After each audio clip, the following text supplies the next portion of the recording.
weird to have that kind of dichotomy of front line, and then the two of you decided to go way in the back. Okay, so first of all, welcome. Weird to go from 12 students yesterday to 5 today. No, but as far as I know, they didn't drop. Maybe they unofficially dropped. I maybe intimidated them. I don't know. I have no idea. Ayad sent me an email today, so I doubt that he did. Doesn't matter. We'll get started as usual. If you do want to get closer, feel free. If you want to stay there, also feel free. I'm sorry. Oh, yeah, it's the outlet. Yeah, that'll do it. The arbiter of positions everywhere is just the outlet. Yeah, absolutely. Okay, so for those of you who are here, just a quick return real quick. There you go. On the essays that I'm asking you to do, because I got a few questions about that, both after our class and since, right? In the 24 hours since. So just as a quick example, you were the one who asked me this. I forget your name. I'm sorry. Bailey, good. Billy. Yes. Sorry. So Billy, you had asked, right, what exactly does a literary essay entail specifically, right? And the easiest example I can give without this turning into a class on intro to essay writing, right, is basically write down what we did in class yesterday. Okay, right? That whole analysis portion of the class where we read through the poem and pinpointed specific elements of that poem and what they mean and why they mean what they mean. Take that, put it on a page, and you'll be golden. Okay? Now, of course, don't do all of that because transcribing like a 3-hour conversation will be a book-length project at that point.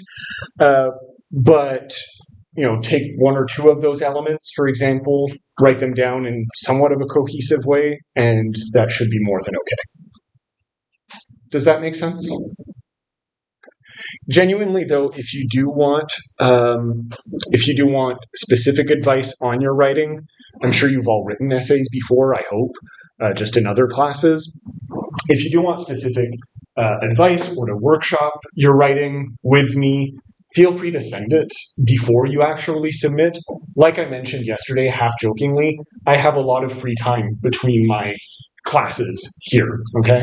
So I am happy to actually give you live feedback, right? Whether it's you sending me an email or just me in my office, okay?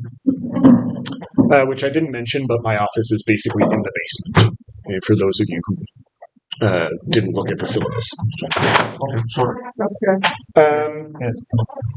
Was there anything else that I wanted to mention that people had asked as questions? Yes. So formatting wise, I had a few questions about that for the essays. I'm not picky. I just want you to be consistent, right? So some people prefer single spaced, some people prefer double spaced. MLA, APA, you had asked about that. I prefer double spaced with MLA format, but if you have another preferred method of writing that you feel more comfortable with or that you're used to, I'm okay with that. Just stick with it throughout the paper. Okay. Again, as I mentioned before the class formally started, none of you are formally English students, so I'm not going to penalize you for not using English standards.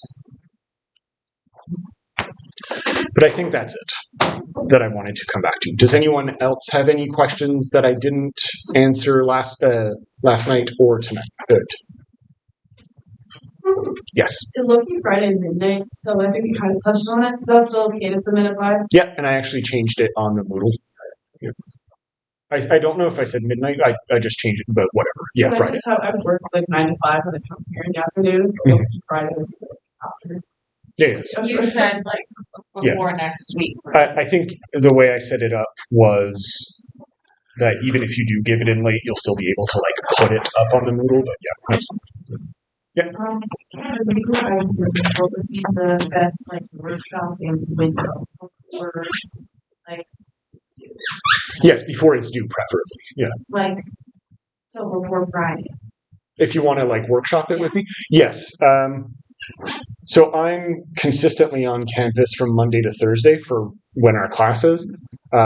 Because I'm not teaching on Fridays, technically, I won't instinctively come to campus. So yeah, if you want to talk to me in person or whatever, yeah, you can do that Monday to Thursday. But if you want to meet on Friday, I'm like literally a 20-minute walk away. That's totally fine as well. Anything else? Okay. I'm trying to think. Okay, that's good. So, I had written down my notes, and I wanted to make sure that I didn't forget. Yeah. So, did we all have a chance to read at least some of the poetry for today? Okay. How many of you, just out of curiosity, I know I said optional on the actual file, or I modified it to be optional. How many of you tried to read the Charles Olson piece, Projective Verse? It's really okay if not. Okay, so 2 of you. I'll touch upon it contextually. That was really what it was there for, was to give some background to what inspired a lot of the poetry that I asked you to read for today. So I'll be going over some of its points rather quickly, but it's not part of the formal literature for today. All right, so pop quiz before we get into literary analysis. Yesterday, we talked about just the broad overview of what makes contemporary literature contemporary. Okay? Now, we talked about a lot of things, so I'm launching it to the class. What do you remember about my rantings and ravings and digressions yesterday about what makes contemporary literature unique, right, or different from other forms of literature that came before? No? It's newer. Okay, yeah, so it's newer, right, in time. It's closer in time, that's good. New in itself can be a bit of a loaded term, right? What makes something new? The more things are new, the more they stay the same type of thing. But yeah, no, go ahead. You said generally after World War II, except for using it starts in the 70s because people got more experimental then. Yeah, good. So post 1970s. Awesome. Anything else? You said that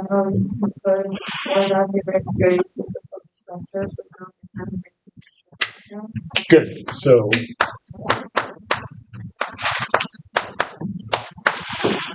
structure is less of a concern. Some people still pay attention to it, but mostly it's from a deconstructed type of perspective. Excellent. What else? What kinds of themes or approaches or ideas are we playing with, if anything?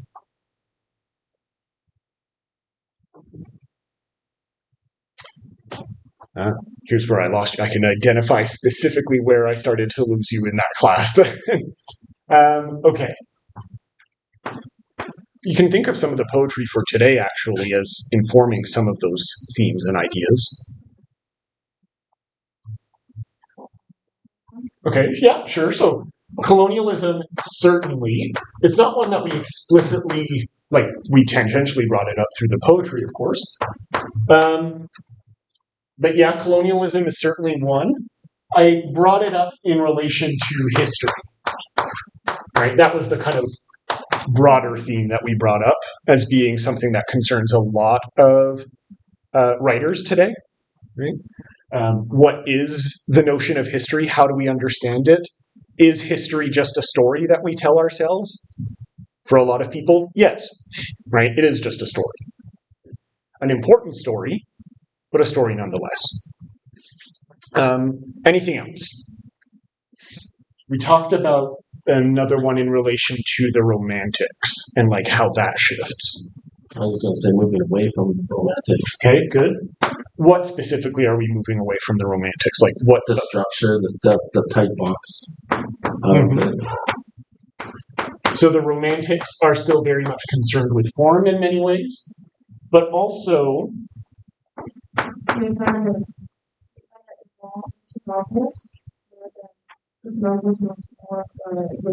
Ecology. so novels is good, right?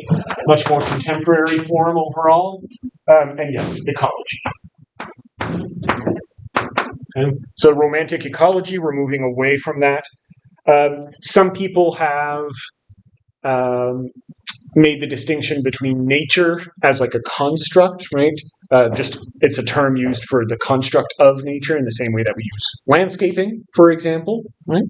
And ecology, in the way that I'm using it here, as this kind of untouched or this thing that is non-human, right? That has almost an agency of its own. We're getting into like the deeper weeds of ecology here that we're not necessarily going to get to today, although we might touch upon some of those elements. But that is, for example, one of the ways that people tend to talk about this. Good. I'm just going back to my notes from yesterday to make sure that I'm not forgetting anything. Formality, history, good. Oh, yeah, okay. We brought it up a little bit.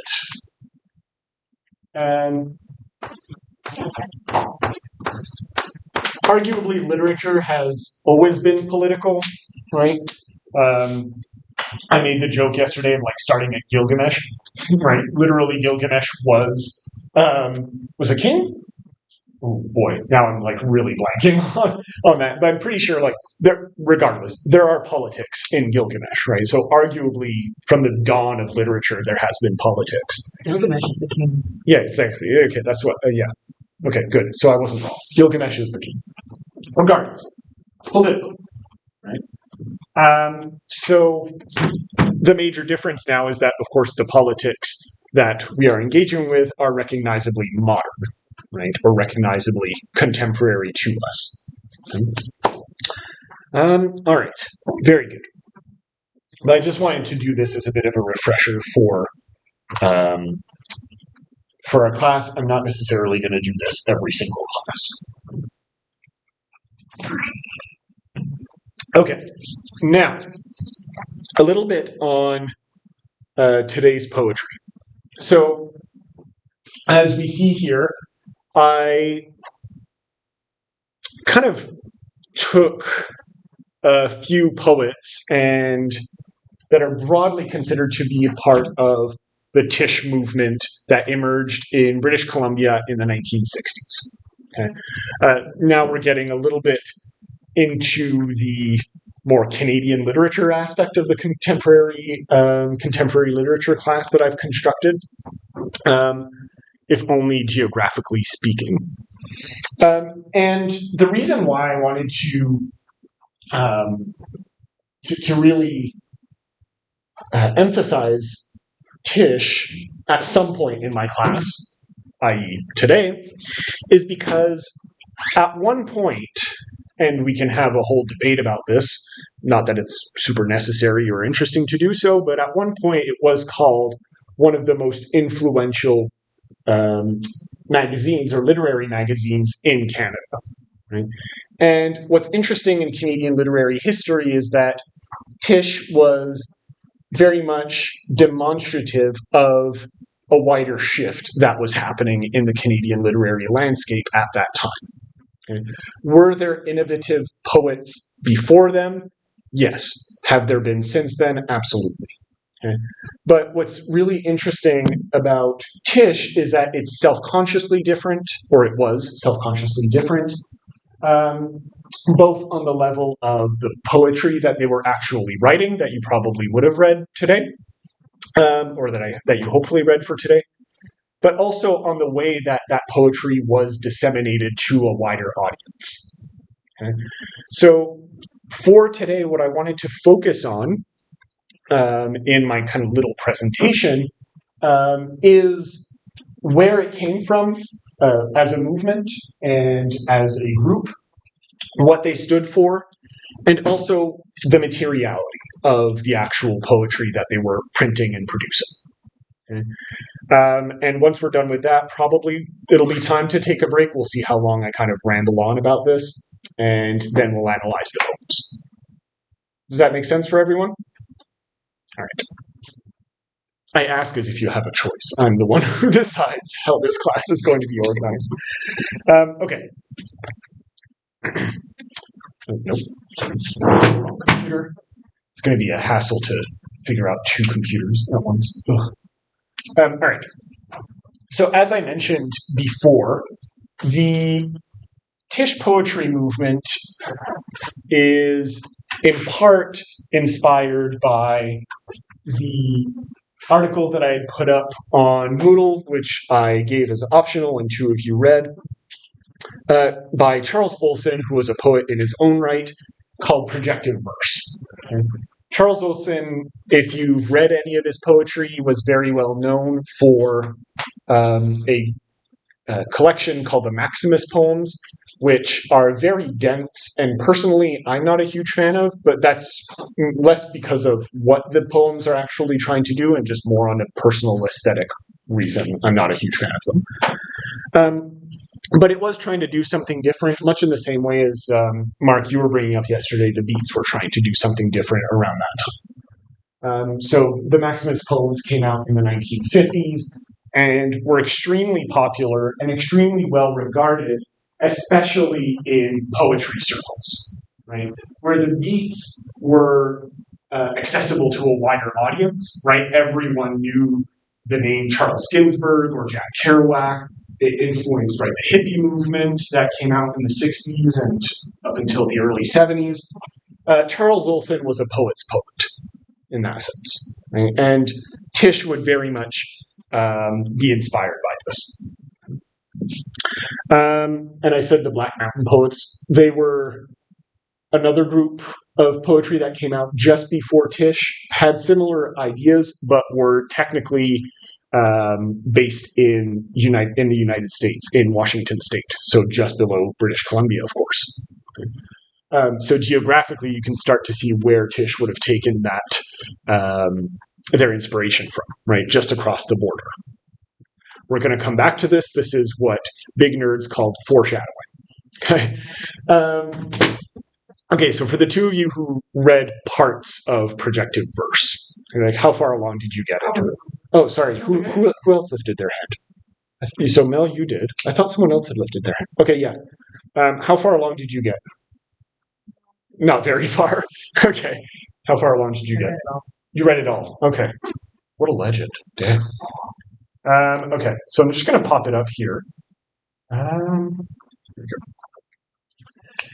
What did you get out of it? Just not, you don't have to go through every single point, but like what in like a sentence would you say is the point of Projective Verse?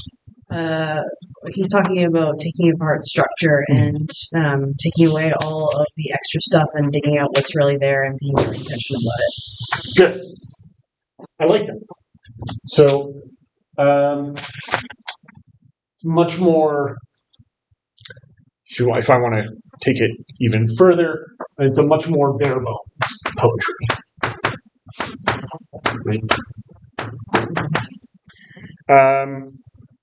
Kind of, like you said, paring down, getting at the core of what exactly can be accomplished with poetry. Specifically, does he mention it in the first? Yes. Right? Specifically in relations to the possibilities of breath.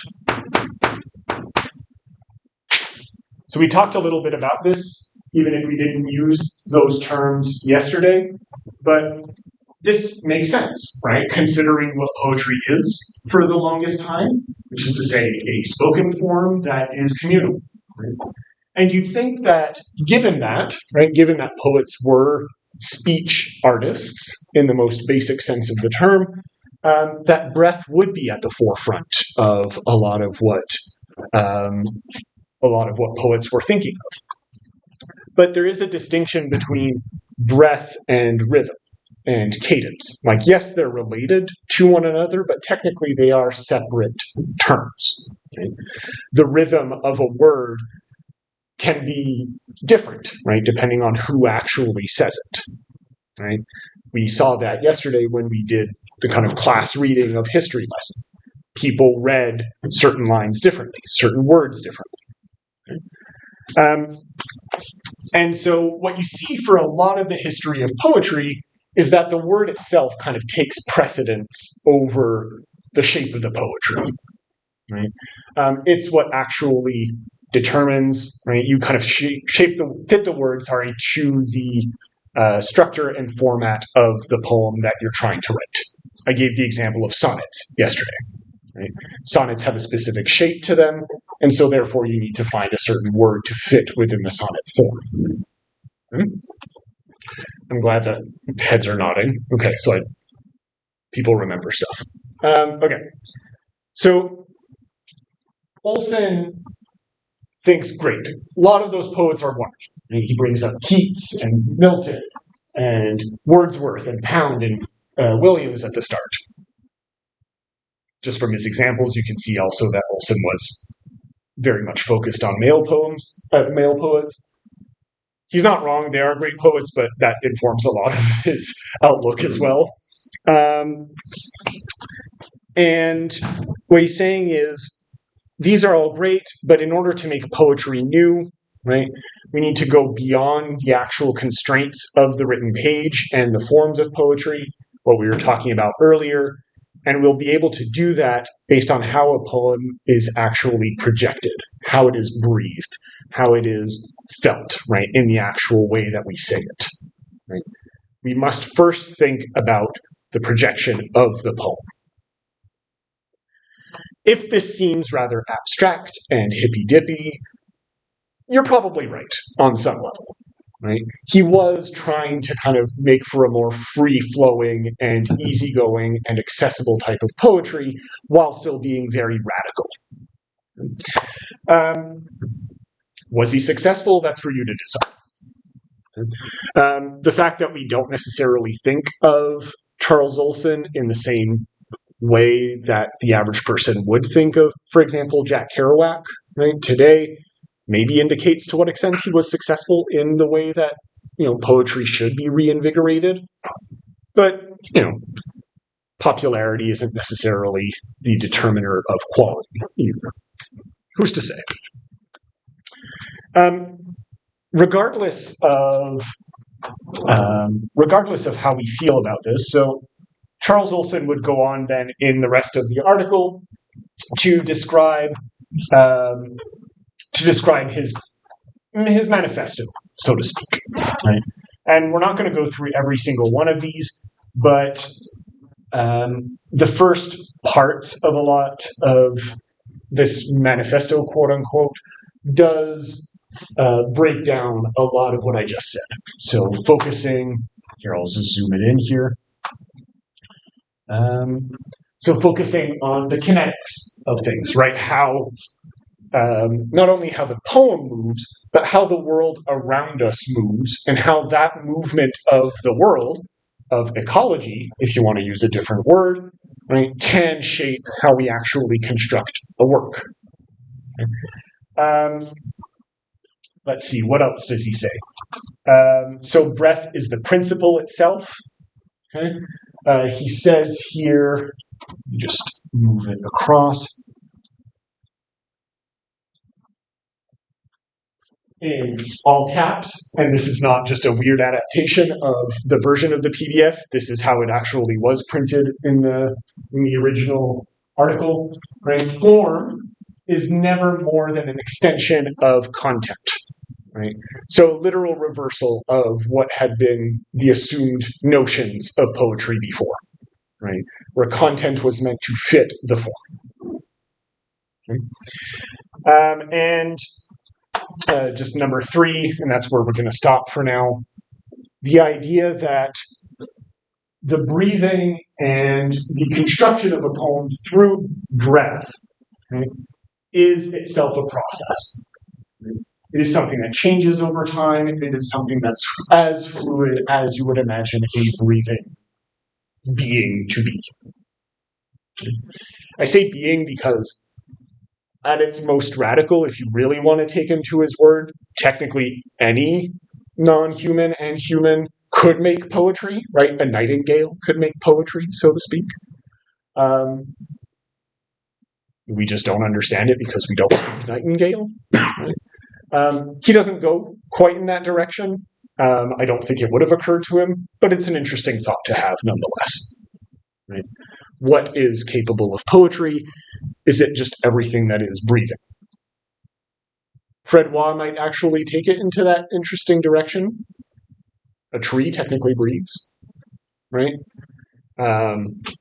Technically, a tree speaks, right? Both to other trees and to other things, right? That's what its root system is for. Okay? I know I sound like one of those hippies that I was criticizing earlier, but again, this is me planting the seeds for what later poets would maybe take it to mean as well. Have I lost anyone yet? Are you all regretting coming to class? Okay, good. Does anyone seriously have any questions, though? Okay. Good. I'll come back to this. Enter the TISH newsletter. So as I mentioned, a lot of these Black Mountain poetry people, including Charles Olson, were based in Washington, okay? So just across the border from British Columbia. Basically looks the same. There's just an arbitrary line between the two. Right? Same type of people, same type of landscape. It's just an accident of fate that someone decided to draw a line across that map. And so across the border, there's a group of young poets at UBC who see what Charles Olson is doing, and these young poets are not published yet, but they're seeing that these guys are doing really interesting stuff. And I use the term guys deliberately because it basically was all guys in this case. That's kind of why I chose to focus on TISH as well, is because slowly that would actually expand out to women poets, which is great. So they're seeing what Charles Olson is doing, and they're like, that sounds really cool. How about we also take it further? Okay? Not just take his question of breath and breath as a poetic process seriously, right? But also kind of make it punk in the way that we distribute our poetry. Okay? Because we're just a bunch of students. We're not established poets like Charles Olson is or Robert Creeley was. We don't have the budget to do this independently. Right? And so what they decide to do is start a newsletter. Right? Which, for those of you who are younger than 1969 in this class, was basically the equivalent of a blog at the time. Right? Or a YouTube channel, if you want to make that, I don't know, whatever. Right? That's a bad analogy to make. Right? But a newsletter was a very popular and easy way to distribute, right, cheaply and to a large audience some new ideas. Right? And this is seen actually throughout history. We were talking about book publication very briefly yesterday, right, and how a lot of those books don't exist anymore. One of the ways that information was distributed was through pamphlets and newsletters, right, as well. And so even hundreds of years ago, people would just send out basically their ideas, good or bad, to whoever would be willing to take that piece of paper. Okay? And TISH is very much taking that seriously by also making innovative poetry. Okay, so part of what I want to begin with the TISH poetry group, which all of the poets that I had you read for today are a part of, to some extent, is with the name itself.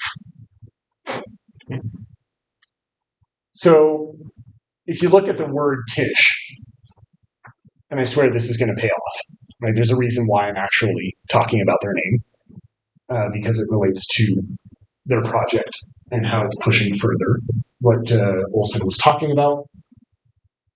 What is it an anagram for? What other word can you make from TISH? Shit. Yeah, shit. Good, right? Right? Which might be, for some people, dumb, right? And a ridiculous concept, right? Why would you name your poetry collective, right, after an excrement, right? Literal excrement, not an excrement, just literal excrement. It sounds counterintuitive. And in many ways it is, but there's a few reasons why they wanted to do this. First, because they were playful students, right? We have to remember that while a lot of the poets who were a part of this collective went on to great, formal success. For example, George Bowering, who I assigned one of his poems to you today, would go on to become the first parliamentary poet laureate, right, in Canada. So, very institutionalized success. But at the time, they were basically your age, right, or most of your ages, right? Just young students. And the fact that they're just playing with the word shit kind of indicates this. I bet you weren't expecting to talk about that in a contemporary literature class, right? Or maybe you were. I don't know what your expectations about contemporary lit were. There might be some, but Yeah, a little bit. But there's actually another reason why they decided to go with this anagram, is because one of the editors, I think it was Frank Davey, who you see his editorial here, and I'll show you a zoomed-in version of it later.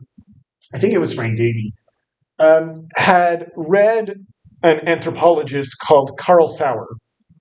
And basically, Sauer's point, right, as an anthropologist, right, is that we can start to work towards what he called an anthropological, there you go, ecology. Again, ecology coming back here. And that one of the ways that anthropological ecology can work, are you good? Yep. Yeah, okay. Is by actually looking at excrement. Okay? And for Sauer,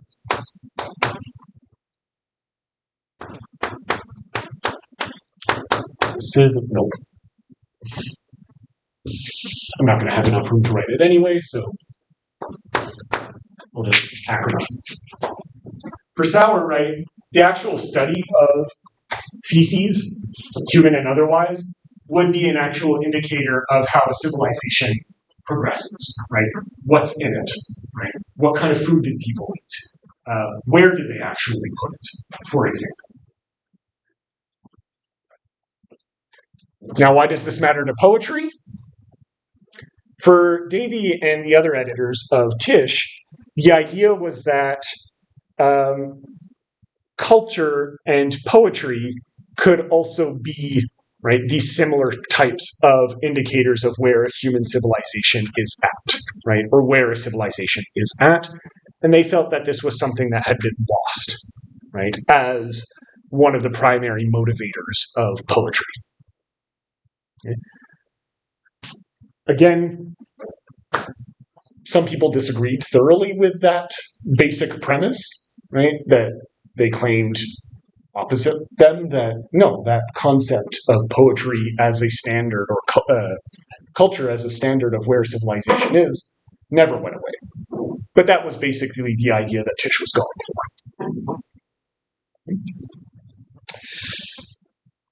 for. Okay.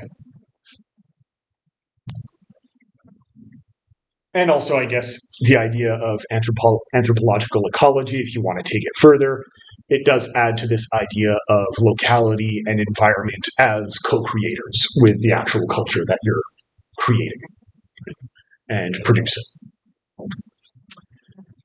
So I mentioned this earlier that it was considered for a second, especially in the 70s, there were a lot of critics that kind of reevaluated TISH in that way, as Canada's most influential literary magazine. Right?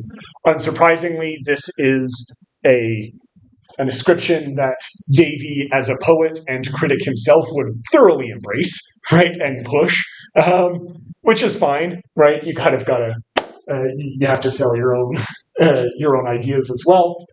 But it is something that took a life of its own, well beyond the existence of the original editors, who lasted, if I remember correctly, for the first 2 years of the actual newsletter, and then a new batch of editors took over. So I wanted to actually pull up here. So the image that I had up on the PowerPoint, this is a better scanned version of the very first page that people would have seen in the TISH Poetry magazine. Okay? And it came with this little poetic, prose poetic editorial by Davy himself. And you can really start to see already the influence that Charles Olson would have had and the Black Mountain Poets would have had on the magazine. So he writes, "TISH is a moving and vocal mag. Contrary to rumors, the purpose of TISH is not merely to publish the works of 5 poets, its editors. Mainly, TISH is the result of proof of a movement which we, the editors, feel is shared by other people as well as ourselves. TISH is not timid. It is what we must become and what does. It is what must come and what does. TISH is articulate, and so on and so forth." Actually, I can read the rest because after that it's just an indicator of their capabilities. "Its poets are always obsessed with the possibilities of sound and anxious to explore it meaningfully in relation to their position in the world, their stance and circumstance." They also like puns. So you can see a little bit of the tongue-in-cheek humor that I was talking about earlier, very much shining through. Not only in just the little asides that Davy makes, but also in not taking this poetry too seriously, which tends to be the case for certain poets, right? Just by using terms like mag instead of magazine or literary publication, right? So already, basically, they're reframing in a more, like I said, punk manner, Charles Olson's ideas. But one of the things that I really find interesting with this editorial is also the very next paragraph. Actually, no, sorry. The 4th paragraph. "In order that TISH may continue to move, it must welcome coins dropped in its slot. A certain type of paper is even more necessary. Seriously, TISH will always be on the bum." Okay? These are not people with even the capability of printing paper, right? Or just getting paper at the local store. Okay? And you actually see this in later issues where people send in letters and they reuse that paper that the letter was sent on in order to print their poetry. Right? They're using any piece of scrap paper that they can get in order to create what today we would call chapbooks, basically. They just use the term newsletter instead. Right? And technically, a chapbook would be even more professionally made than the newsletter ever was. Right? This version of what I have here on the screen is actually a re-edition of the first 19 issues that Frank Davy himself collected. I own a copy actually in my apartment in Montreal, and it's really quite interesting to look back on like those poems. The poems that I had you read for today were not technically from that collection; they were from the poets' later careers, okay? After they formally left TISH as a newsletter. But yeah, a lot of those poems are kind of fun to look through. A lot of them are bad, right? They're not like technically good or enjoyable to read, but it is a nice snapshot at poets trying something new. Which, if you learn, I guess, anything from TISH is that you can be successful just doing whatever. All right. That's a lot of the context that I wanted to give for TISH. I can go into more detail, but does anyone have any questions or concerns so far? A lot of it, like I said, is context, so I don't think there would be any questions. Okay.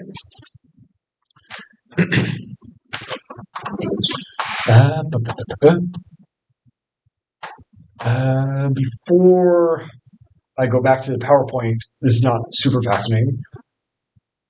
I just want to get here. I might come back to this because what you'll notice is that a lot of the poets within, including George Bowery and Fred Waugh a little bit later, would have their own little manifestos within the issues themselves, kind of having kind of stating their own mission statements, if you will, right? How they interpret projective verse or breathing with the poetry.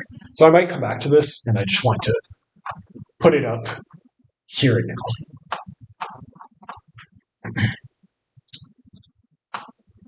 Okay.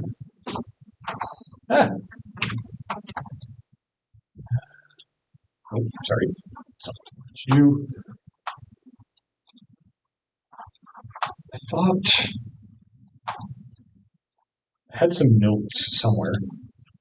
You were criticizing teachers with no technological skills before. Apparently, I'm one of them. I had notes on my PowerPoint screen, and I can't find them. Oh, doesn't matter. It's not super important.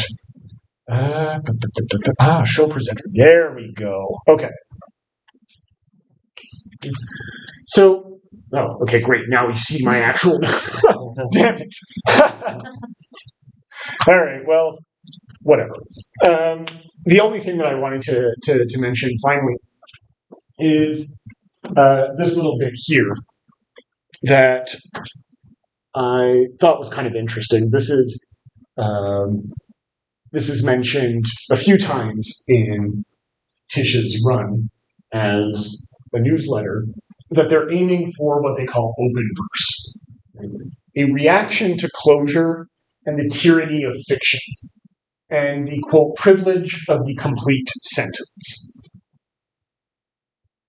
So just so I can give my voice a little bit of a rest and so I can actually take a proper sip of water, right? Reading something like this, we're aiming for open verse and in direct opposition to closure. What then does a closed text mean? Right? Like, what are they reacting against? If they're saying we want open text, I think we first need to understand what a closed text would be. What do you think that would be? I'm genuinely asking in this question. What might a closed text indicate? Sounds like he's talking about academic elitism. Like he's railing against that. Like anybody can make poetry because you just have to write something down, and if it's not polished, that's fine. It's good if it's wrong. Good, right? So on the one hand, very much railing against elitism. Very good. And this is something that you kind of got in my crash course of poetic history in the last 10 minutes. But a lot of the movements that I talked about, the modernists, the romantics, so on and so forth, we have to remember that a lot of these were often the actual literal elite of society, right? A lot of these people were financially independent, right? Or at least had associations with financially independent people, right, that could support their poetic endeavors. Right? And I think you're absolutely right in saying that not only themselves as people, right, literally asking for paper in a sense, right, the most basic, most basic of materials. TISH is very much aiming for a bit more of a working class, if you want to use those terms, or kind of low class type of poetics, right, in the literal embodied sense. Let's take it in a more abstract direction. What else might closed text mean, right? Like, if you're reading a closed text, what does that imply? Because it's all wrapped up in a nice bow. Yeah. Complete. Good. So I mentioned that the Victorians are the masters of this, right? Structurally and technically perfect verse and stories, right? Part of the reason why they would have been perfect at this is because they were very concerned with morality, for example. And so everything had to be wrapped up in a nice little morally proper bow, right? If there was a villain in the story, right, they had to get their comeuppance at the end, otherwise it would be a bad story. Okay? We don't necessarily, as moderns, hold those morals to be true or as true anymore, right? Or we don't have them as standards necessarily in society. And I think you're starting to see this shift with a lot of the TISH newsletter as well, right?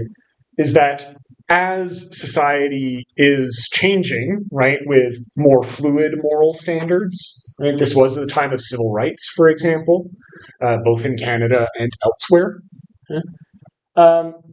They're trying to demonstrate this on the literal level of how we tell those stories.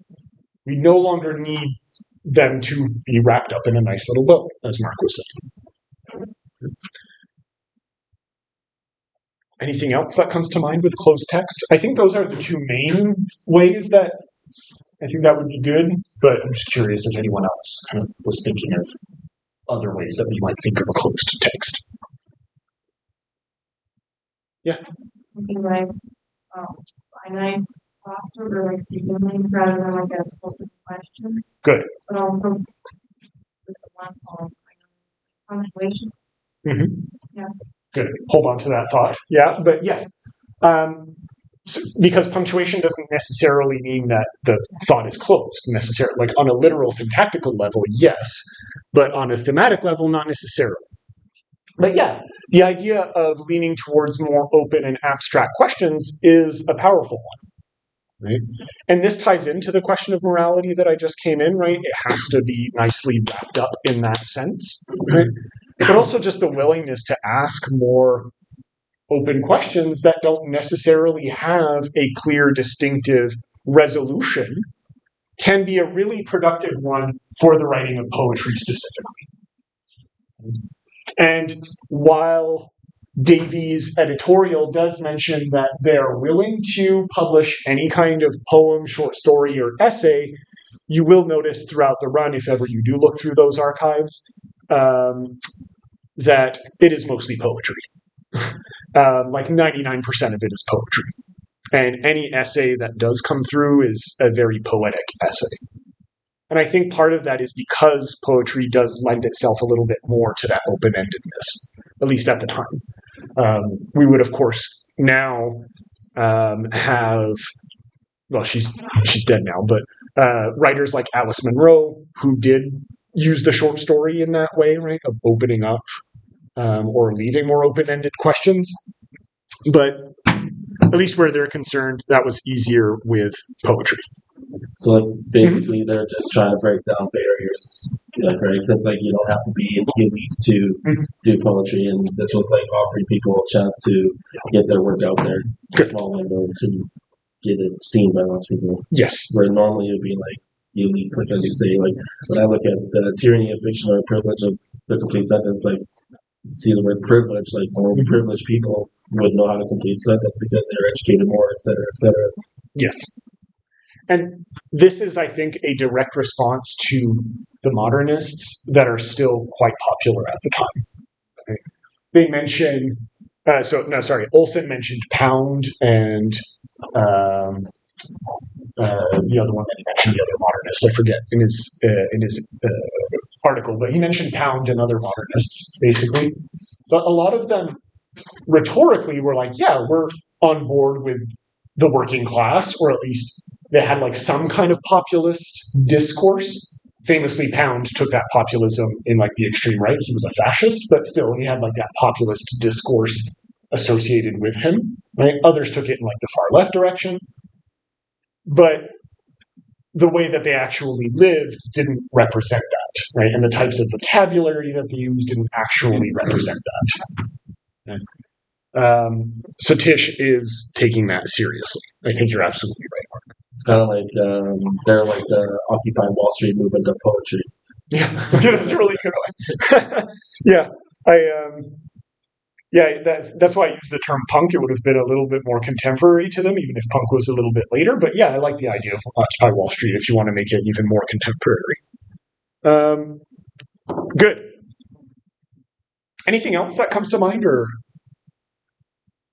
any questions about what this entails? Okay, good.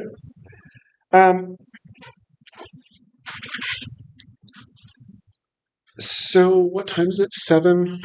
Yeah. I think we'll have time. Yeah, let's go with one poem. And we'll kind of see where that takes us. And then depending on how much time we spend on one of the poems, we'll take a break or go on to the next one. Does that work for everyone? Good. All right. Participation grade time. Khalees. Did you read the poetry? Okay. Is there one in particular that stuck out to you? Looks like the Pinocchio. Real quick. You couldn't what, sorry? I'm just gonna pull one. Okay. Probably the one by Matthew Marlatt, I believe it's pronounced. How it's pronounced. Mm-hmm. I felt like how it was constructed on my laptop. I literally had to drag away the things from covering the poem. Yeah. Sorry, that's my bad. It's the only version I could find of, because Stevenson is a book length poem, right? And I obviously didn't want you to read the entire thing. And the only excerpt I could find was from a previous professor that had sent it to me. So I just took that one, and it had my own highlights on it. So I apologize for the highlights. Okay, so yeah. Yes. Was there like a reason why every single one of them was different formats, and like to do that on purpose? So it is on purpose. You mean the poems, or like each of these individual ones? Every one that you posted for. Oh, it's because they're just scanned from different people. That's literally it. Yeah.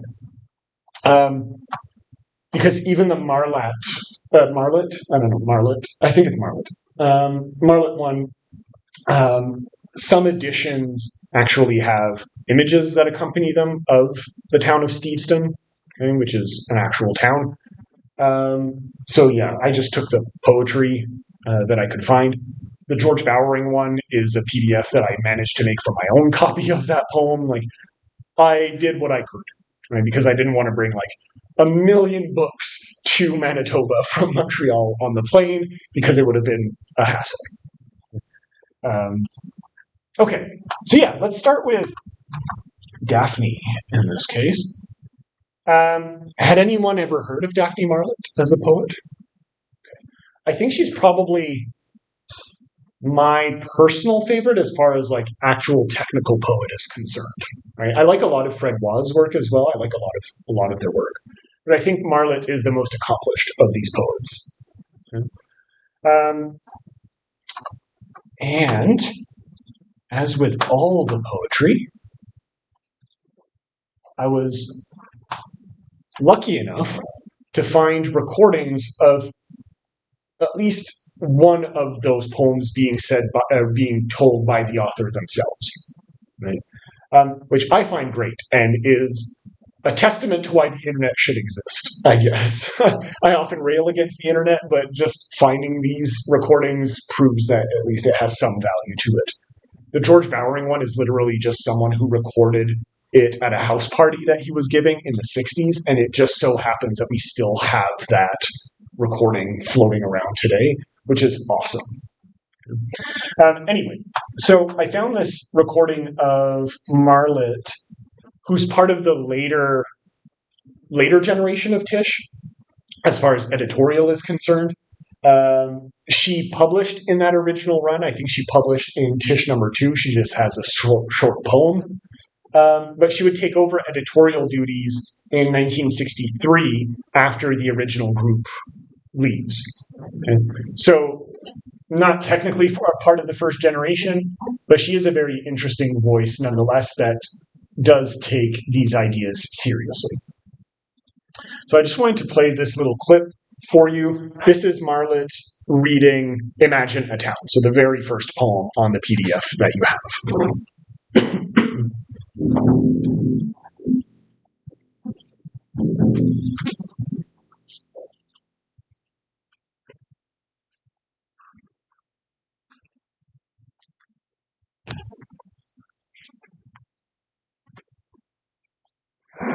After that book, I started moving out into Stevenston, which is a Japanese Caribbean fishing town on Mount Fraser. It's had an interesting history because it's named after a New Brunswick dairy farmer who was one of the first settlers there. But it is now and always was largely Japanese, except during the war. The Canadian government made the same move as your government and evacuated all the Japanese at least 100 miles from the coast to work camps, settlement camps. They eventually came back. This first poem is the entrance poem into Stevenston, and it deals with the fire of 1918, which destroyed 4 major canneries in half the town. There are no Chinese as a community in Stevenston now. They were burned out several times, and this fire was the last time that they were burned out. They didn't come back.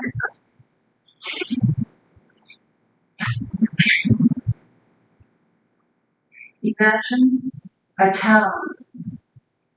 Imagine a town running smoothly. A town running before a fire, canneries burning. Do you see the shadow of charred stilts on cool water? Do you see enigmatic chants standing just under the beam? He said they were playing cards in the Chinese mess hall. He said it was dark, a home, a shack. They were all crowded together on top of each other. He said somebody accidentally knocked the oil lamp over off the edge. Where stilts are standing over the edge of the dike, a river pours, uncalled for, unending. Where chance lurks, fishing, shadows the underside of pylons, calling up his hole, the bodies of men and fish corpses piled on top of each other, residue of time is the delta, rot, an endless waste, the trucks of production run to juice, driving through smears, blood smears in the dark, dirt. This marshland silt no graveyard can exist in, but water swills endlessly out of itself to the mouth, ringed with residue where chance flicks his tail and swims through.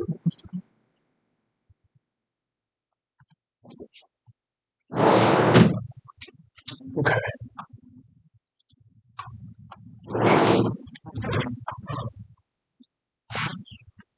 So, whether it's Imagine a Town or the other sections, I say sections because, as you can see, this part, or this scan, was taken specifically from a Michael Ondaatje edited collection, Michael Ondaatje, who we're reading later in this class, called the Long Poem Anthology. So Ondaatje himself kind of considers this one long poem, quote unquote. Okay? So even if there are sections, it's technically, I think, meant to be read as a whole. And I think Marlett would agree with this, right? The way that she talks about Steveston in interviews, for example, or in articles, she does kind of tend to imagine the entire book as a cohesive thing. So we can start, I guess, with Imagine a Town, but honestly, feel free to take this into any direction. We're going to be like Tish and going to be punk with this class, I guess. What are some of the things that we've noticed of this poetry, or even from Marlett's reading of it? Right? What jumps out at us? Sounds like two people talking. Or I don't know, like. Okay, so who's when you say for Imagine a Town, you mean? Oh yeah, that's Okay. what we're talking about. Okay, yeah. But and you can choose any one of them if you want. I was just thinking like how it starts with like Imagine a Town running and then it's just in like smoothly question mark. Mm-hmm. Like someone else would be talking. Unless like we're talking to yourself or how would you Yeah, good. I was imagining it as like editorializing within the poem, but I don't have to be right either. Right? There is, I think, enough room in this poem to also favor your dialogue like reading a of whole it. question mark or smoothly question mark and the way she was talking about it, she trying to figure out how to pause, like answering someone maybe or Right. So throughout, a hall. So there's always these parentheticals. Yeah. Some of them are closed. You'll notice that some of them are not. Right. So it's almost as if the digressions are ongoing or meant to be open. Right. To come back to that use of the term. So yes, absolutely. I think that's a really good observation. Who would be then, and then I saw your hand in the back, but who would then in this reading be the two people talking? yeah, so it's kind of in the air, I don't know, it's like myself or maybe it's like another myself or something. Okay, so you're imagining Marlett herself as being one of the interlocutors? Yeah, maybe. Okay. Yeah. That's always a bit of a dicey thing. I'm not blaming you specifically because this is always something that a lot of people do is conflate the writer of the poem with the speaker of the poem, right? Or the quote-unquote narrator. Sometimes that is true. Right? Like an internal dialogue she's having. Could be, right? Kind of wondering how to imagine and construct this town, right? As a literal external observer, as far as I know, Marlett never lived in Steveston, right? So inevitably there would be that kind of externality, right, to it. Not only as someone, so Marlett was born in Australia initially and then moved to British Columbia and moved throughout Canada for a bit. But also because Steveston, as she mentioned in her own introduction, is primarily a Japanese-Canadian town. Right? That's what I was thinking. Maybe it was someone who was like from Japanese Canadian ancestry, kind of like sharing their real perspective. Like she's just thinking about it, and they're kind of replying to it. Okay, so she's what would be the term? I guess she's not articulating. What's the term? I'm sorry? Not necessarily hallucinating. There's a, when they have puppets and someone is pretending to, not impersonating, mimicking. Oh God, that's not the term. It's going to drive me bananas. Ventriloquism. Thank you so much. That's kind of what I was. That's the term that comes to mind is ventriloquizing, right? She's having someone else speak her words in a sense, right? Or she's maybe ventriloquizing someone else's words. You can kind of take it in either direction. That's interesting. You had your hand up. Yeah.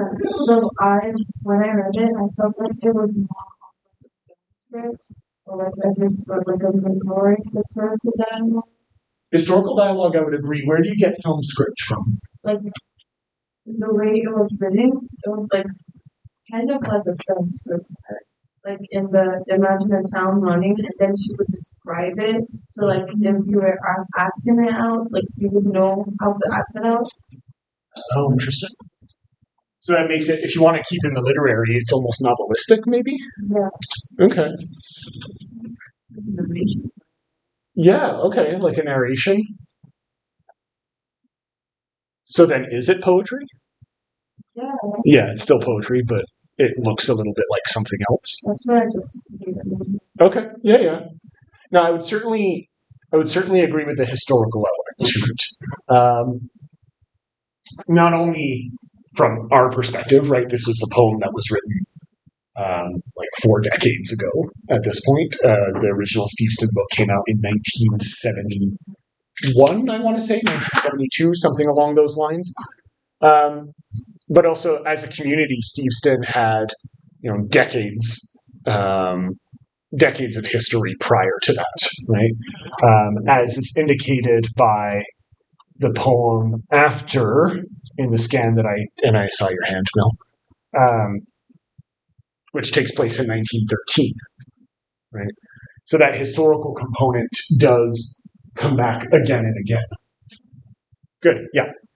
When I was reading it, the parentheticals to Yeah. me seemed like she's looking at history and then somebody else is questioning, like re-examining history. Yeah, good. Ooh, that's good. Like, So, is that really what happened? Was it really like that? And you get that also, I just happened to be on this one, but you get that in this poem as well. In the Imperial Cannery 1913, which starts off with the parenthetical as well. Standing inside the door, the river, how shadow lies just inside the cannery floor, sun pouring down outside, the river streaming slow by. Now she feels old enough. Who's she? Who's to say? Now she is wearing her long print dress and leaning into the threshold, waiting for work. The wheel that time is, whose hand is still, are standing still, hers empty. It goes on. We're not going to read all of it because it's a little bit of a longer one. But yeah, this one's here for the Imagine a Town part 5 one. Like you said, who's she, but also who's he in Imagine a Town. Yeah. Because that stood out to me a lot. Mm-hmm. What effect does that have if we don't know who she and he is? Why would that matter? Yeah. I think it gives the impression of a lot of sort of faceless people, kind of anonymous, like forgotten people. Okay, so the anonymity and forgottenness, good. You could almost take it as well in a positive spin. I think you're right, by the way, but I'm just adding on to this. It could be the lives of many different people in that town as well, right? It doesn't just impact one person, right? There were a lot of workers at the cannery. Yeah, like it's like a witness to what actually happened. Yeah. Good. Yeah. The idea of witnessing is actually a really good term that you can hold on to for many different styles of literature.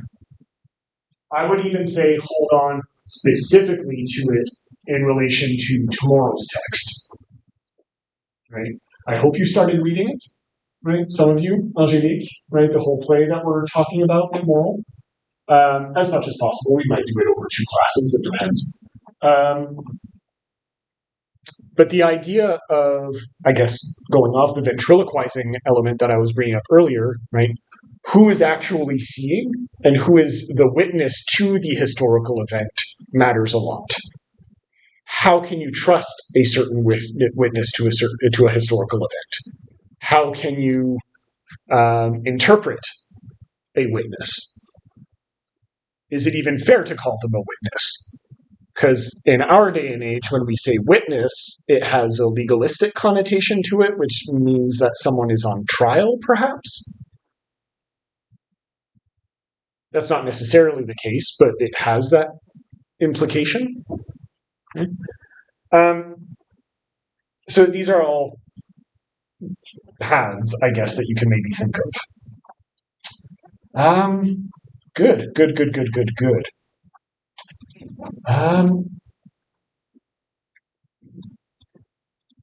Yeah.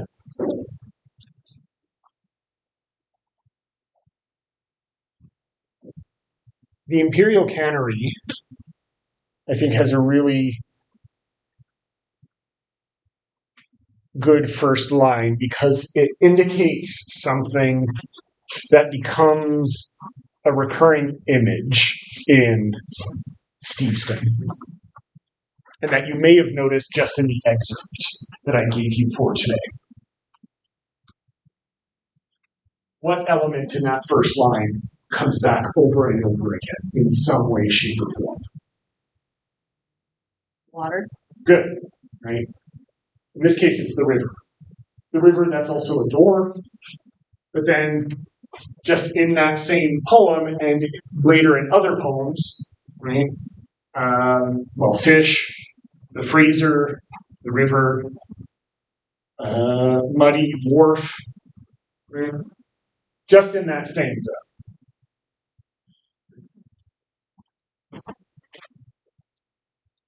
And what some critics have argued is that, in a way, the Steveston long poem is very much like the river that she's talking about, or that she's alluding to. Going through these elements of the town, right, passing by, but never staying very firmly into one place, right? The constantly flowing wheel of time and water. And technically, it'll come back, right? There is a cyclical element to it, but there is that kind of flowing nature to the imagery itself that we're just passing by, witnessing, if you will, and saying, oh, that's a thing. And then we move on. Again, the openness of the poetic idea kind of comes full circle. I feel maybe that's me imagining, but I feel like you also got that in the way that she spoke the poem. I mean, there was a little lilt to it that felt kind of flowy, or more flowy than other poems that we read so far. I don't know if I'm the only one who got that impression, but the way that she was constantly going up and up and up kind of felt like waves to me. What do you mean? Like our top. Okay, like that lilt. Okay. Yeah, kind of coastal Canadian. Yeah. Huh. That's interesting considering she was born in Australia. But yeah, I can see what you mean, right? That kind of regional accent maybe comes through. Yeah. I'm sure someone somewhere has made an anthropological study as to like why that would be the case, but I'm not well versed enough in that. But I like that idea. Okay, good. This is really good stuff. All right. Is there any way, it can be any of the other poems, we just covered the first two, of course, but is there anything else in the rest of the poems or Steveston in general that we noted or wanted to highlight as well? Very graphic. Gory? Who said that? Yeah. Okay. What did you have an example? Like discussion of like TISH. Okay, I think I landed on the exact same one. Yeah. Okay, so that next part. As the iron chink, that's what they call it, beheads each fish? Yeah. Yeah, okay. And what was it? As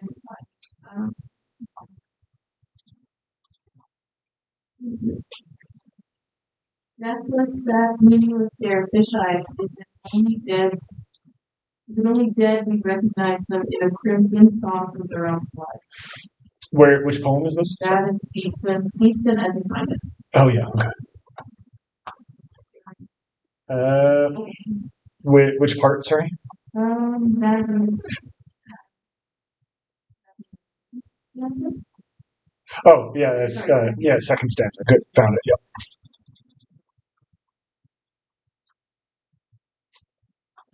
It's been raining or it's wet, shines everywhere, a slick on the surface of things. Wet gumboots walk over fish heads and other remnants of sub or marine life.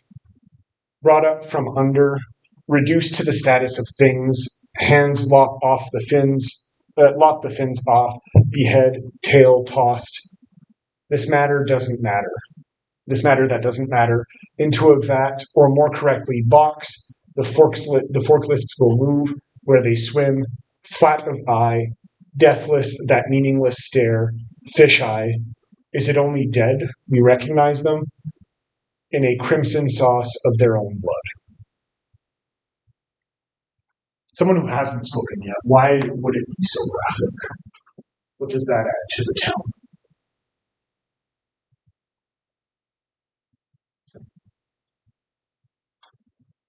And why specifically with the fish? Is it that impactful to talk about dead fish? You see dead fish all the time. You go into the supermarket, there's some dead fish. Well, maybe not at the superstore, but whatever. Yeah. Seems like you really want to imagine that, or like the way that she's like explaining it is like to go like deeper into your kind of imagination of what it would actually be like. Okay, so the level of detail really immerses you in a sense in the world, right? You can almost, this may be pushing it a little bit too far, but you can almost smell the like cannery, right? Which, if you've ever been next to anything like that, I do not recommend it. It sounds awful, and maybe this is just my city slicker person being who I am again, just not liking that kind of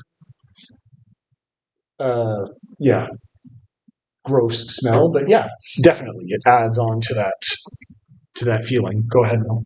It felt to me like she was almost like really subtly comparing the people to the fish. Like the people were just not really worth our consideration and kind of equated in their importance to us with the fish. Are the people mentioned very extensively in any of the poems? Not really. Right? I think you're absolutely right. And granted, you only get a part of it, right? But that's very, very true. And you'll notice, just to add on to your reading here, the actual third stanza, right? They use here these torsos and we throw away the head. The use of the term torso is a really precisely weird one to use in relation to a fish. You don't imagine a fish with a torso. At least I don't imagine fish with like abs, for example. That would be a real horror show. But there are these subtle hints throughout that there is a bit of an overlap between the way that we're treating these fish, right, as matter that doesn't matter, to quote Marlet, and the way that we treat these cannery workers. Okay? And granted, she was writing at a time when, for example, workers' rights weren't as great as what they are today. For example, safety measures weren't as developed. She was mentioning a fire that happened more than once in that town. Okay?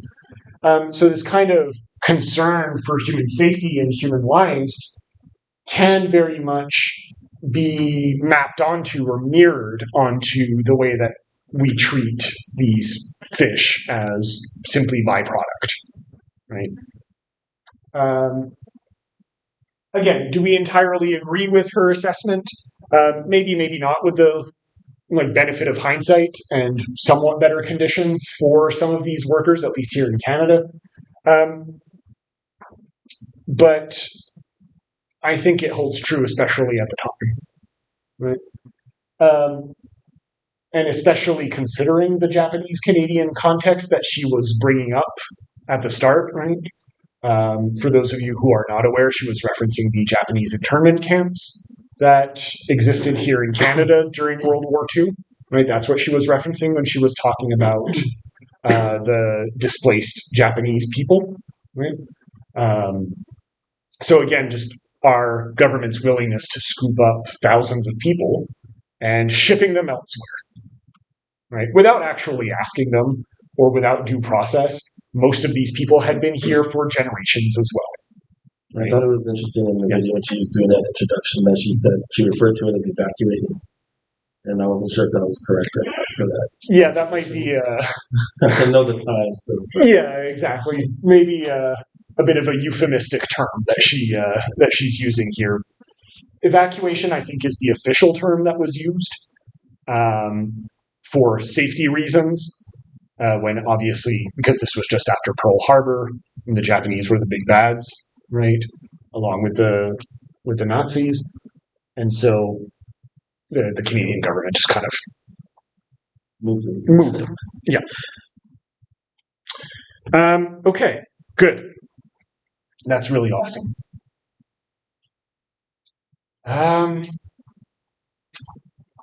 well aware that we've been talking for an hour and a half at this point, almost.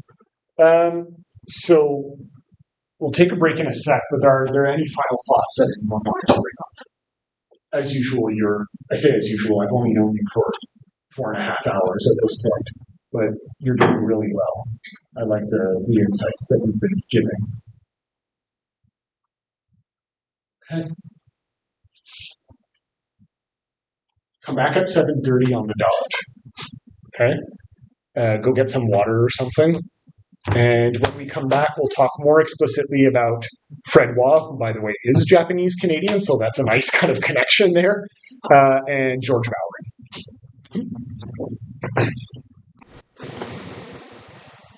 Are we ready to pick back up again? Or? Cool. We lost a person, so by the end of the week, we'll be like one person.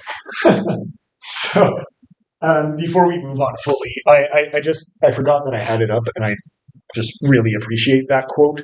It's in relation to a different text that she wrote around the same time as Steveston, but a little bit later, called Anahistoric. And I just think it really captures a lot of the elements that we talked about before taking a break, and I wanted to highlight it and how much Marlett is self-conscious and aware of exactly these things that you brought up. Where in an interview she said, "I like rubbing the edges of documents and memory fiction against one another." Notice that she slashes memory fiction here. "I like the friction that is produced between the stark reporting of a document, the pseudo-factual language of journalism, and the more emotional, even poetic language of memory." And I think you do get, even if it's not in relation to that, I think you do get this sense from the Steveston poems as well. The fish element that we brought up, the violent fish element that we brought up just before breaking, does, in its language, have that stark reporting quality to it in being so raw. And yet, again, the framing and the connection of all of those words in the placement that she does adds a poetic language to it. That, according to Marlett, at the very least, is also the language of memory. Which I think to some extent is true. Like when you recall something, it is rather poetic usually in that like hazy, fragmented type of sense. And just in the way that memory apparently actually works. I'm not a neurologist or a neuropsychologist, but apparently every time you remember something, you're actually reconstructing that memory, right? So it's slightly different every time. Like if you imagine a field from one memory to a next, it'll be a field of purple flowers to a field of yellow flowers from one memory to the next. So in that sense, it does have that poetic, imagistic quality to it. Anyway, I just thought that was cool to highlight. Okay. What am I hearing? Great. I was going to say Mel, but no, you're Mel. Out of Bowring and Waugh, where do we go next?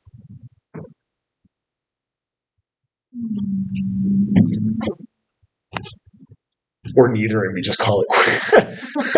I have Waugh. Waugh. Okay. Good.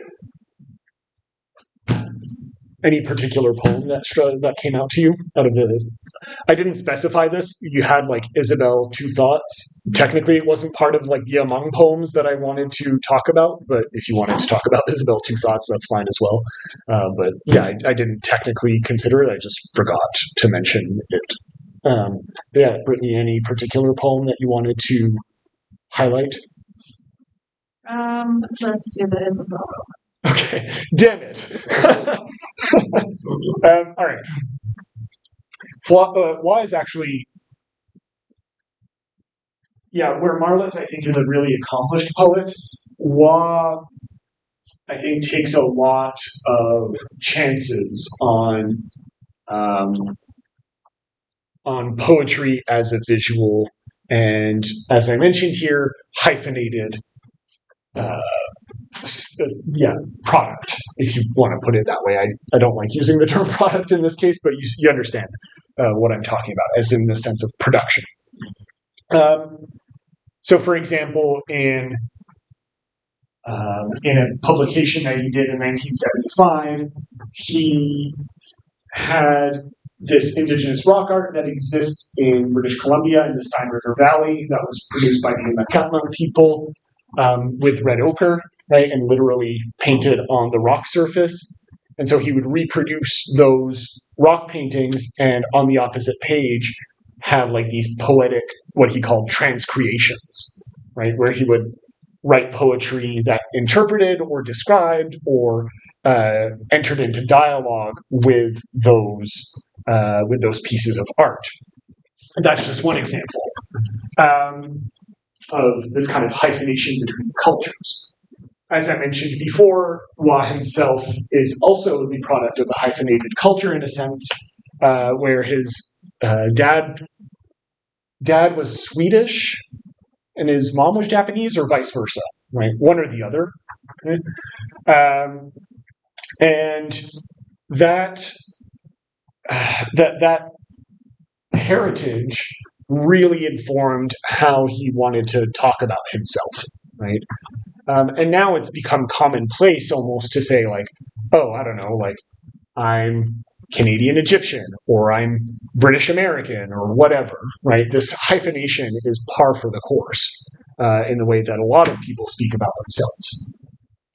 But at the time, very few people were. It was very much an emerging discourse. And this is something that Wa was at the forefront of actually wondering not just what it means to associate these cultural terms together, but what work is that hyphen doing, right? Is it actually bridging a gap, or is it creating a gap between those two cultures, right? What does that actually mean? Again, this is getting into some like real nerd stuff right now, but I'm just using it as an example of what interests Wa on a personal level. And on a critical level. He wrote a few critical books about this, and if you want to know more, I would point you towards his nonfiction work that came out in 1996 called Diamond Grill, which is a fantastic piece of memoir writing that also blends like poetic imagery quite extensively. And of course, I also have a quote from Wa where he writes, "I still like handwriting, particularly because I find my own handwriting hard to read, and I enjoy the thinking generated by my own misreading. I love the poignancy of mistakes. A fellow poet told me recently about her wrecked poems. I bet there's some really interesting material in the wreck." What exactly that wreck is can, again, be subject to wild interpretation. Here it's handwriting. He's, again, being a bit tongue-in-cheek with what his handwriting is, right, and misreading himself. But the idea of the wreck can be taken into directions like Dion Rand, another poet that we're going to talk about at the very end of the class, right, would address in the concept of the wreckage of history, right? right? This kind of swath of facts and events that kind of pile on top of each other like a wreckage, and that you kind of have to parse through as a writer and thinker and witness to these events. The wreck of humanity, right? Maybe from a psychological perspective. There's all kinds of wrecks around us. The wreck of the Titanic at the bottom of the ocean, right? What do you get from that? Right? You laugh, but it's true. Like, we learn from these things all the time, right? It's phenomenal stuff. All right, so Brittany, you liked Isabella. We can start with that one. I was kind of hoping you wouldn't, but it's okay. That's part of the nature of giving people too much freedom. You know, I had a student who actually told me that once. This was in a college class that I was teaching. I gave them like an open topic to an essay. I was like, just as long as it's related to something we've talked about in class, just like go for it, right? And she literally came up to me and said, "Sir, you're giving us too much freedom. Like, I don't know what to do with that," right? Which, yeah, I don't know what to make of it. It's just something that sticks in my mind all the time, like giving too much freedom to students. Anyway. So Brittany, you chose the poem, so someone else can read it out loud. I don't have a recording of Wa reading Isabella. I have a recording of him reading Hermes in the Trees, but I don't have a recording of him seeing that one. Does anyone want to go for it? All right, guys.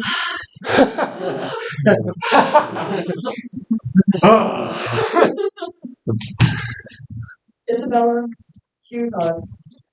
The green grass grows dark under the foot's rhythm and the kept time, and comes to be gone in the end, forgotten.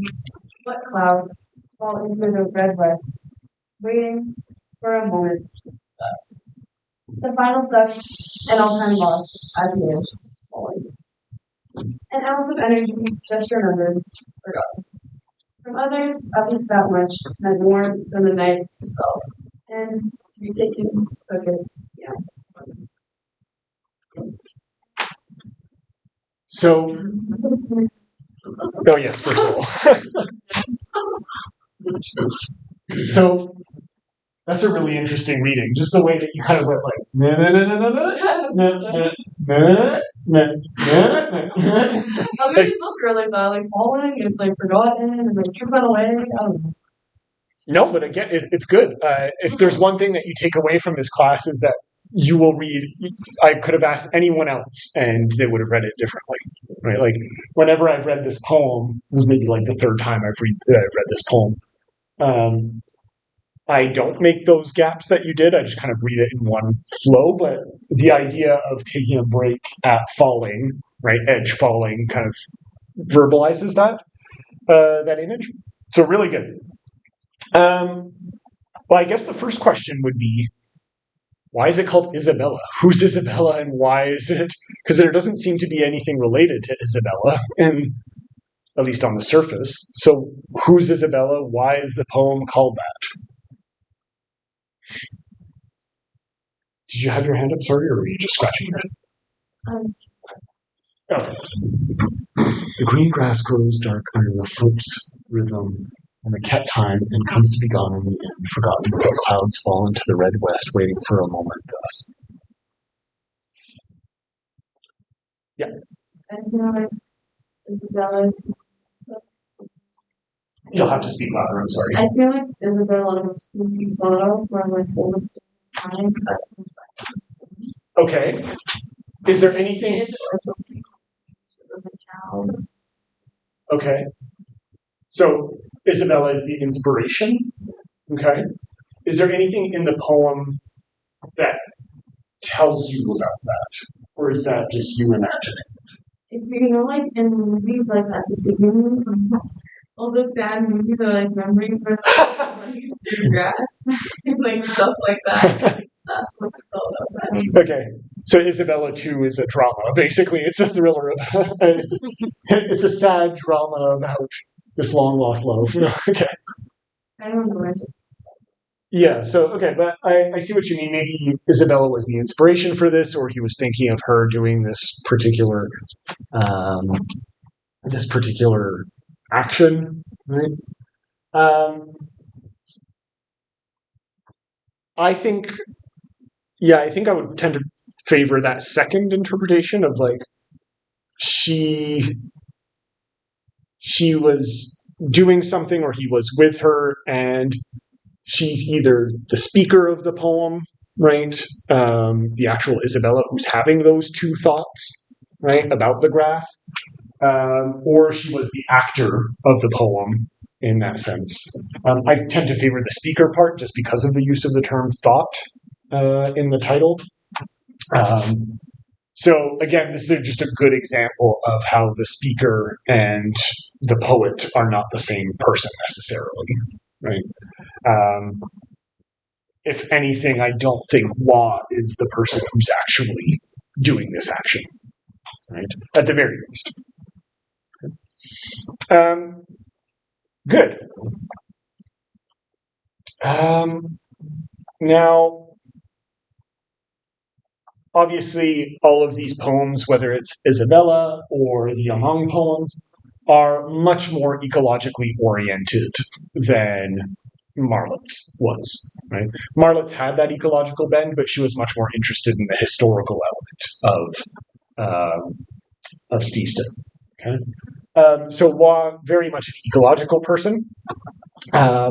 And I chose these examples from Among, but pretty much any one of his poetry collections, you'll see this a lot.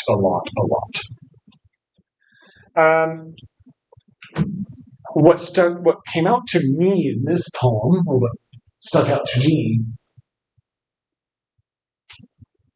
line 3 here. Under the foot's rhythm and the kept time, and comes to be gone in the end. Kept time, that's an interesting term for me. Yeah. I feel like she is dead. Okay. The green grass grows dark. I feel like is like nature coming back over the remnants of whether she's a specific person or whether she's a group of people. The foot's rhythm sounds like almost like indigenous. I don't know if he was thinking of indigenous people at the time, but the red west sounds like an end, like a sunset. Yeah, sunset gone and forgotten. For a moment, though. Okay, so in this case, it would be two thoughts about a long. It comes back to what was said earlier in a way, but two thoughts about a lost person or a group of people. Or a group of people. I think say it's person because it's about. Sorry, go ahead. I think it's a relationship. Okay. Like just like time lost, forgotten. Right? Forgotten is remembered. Like those things repeated a lot. Yeah. So whether she's dead or lost or just remembered, whatever it is, right? Or like near the end to be taken, took it. Yeah, it's for me.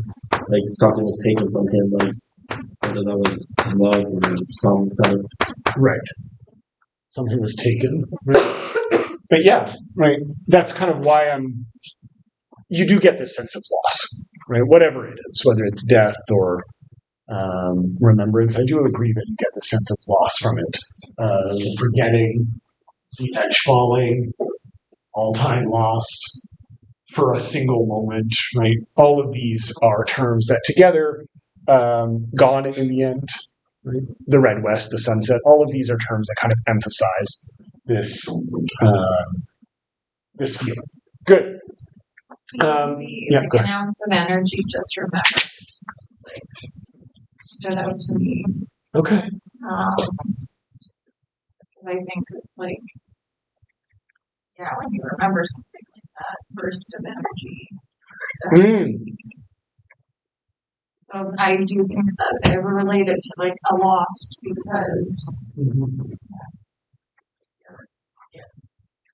And I guess like that ounce of energy, just to try to tie everything together, that ounce of energy is the poem itself, right? Kind of bursting forward in the kind of TISH poetic fashion. And this poem was itself actually published in that initial TISH run that Fred was a part of. I say Fred as if I know him, as Wa was originally a part of. So still very much in that fresh zone of trying something new out of the projected verse quality. Right? An ounce of energy. This is the poem. It's vivifying my memory or my sense of memory of this person, this group of people, etc. Good. And I guess that ties back into like the part that I brought up before of kept time, right? That kind of burst is a moment in time that you're trying to hold on to, I guess, with the poem. But you almost get the sense there's nothing in the poem here that really points to that, but you almost get the sense as if the poem is inadequate for containing that feeling. You try as much as possible to write it down, but kind of goes beyond the poem in that sense. And so whatever the poem tries to keep will inevitably kind of dissipate to the green grass that grows dark. Right? Damn, we went to a depressing direction that I wasn't really expecting to go into today. I was trying to to keep it active, but okay, good. Again, I hadn't prepared notes on Isabella, so I am also going off the cuff on this one. But is there anything else that people wanted to bring up on it? Why did you prefer that one? I'll say that. That's the one that I just read first. Okay, so it's purely coincidental. Okay, good. You in the back. Remind me your name. Great. Do you have where do you want to go to next with the Fred Wa poems? So we just did Isabella? Yeah. Which other ones would you like to? Okay, so we'll just go in order, basically. Okay.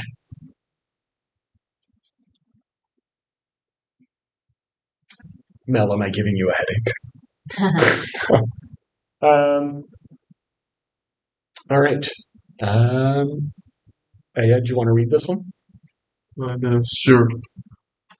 The delight of making inner. Do you need me to zoom it in? Yes, please. But Thank you. Inner and outer world for me is when I tree myself and my slight voice screams glee to him, now preparing his craft for the bifrost. Carry on. Thank you. He said, the shore, now a cold March mist movers down through the cow pasture, out of the trees, among. good.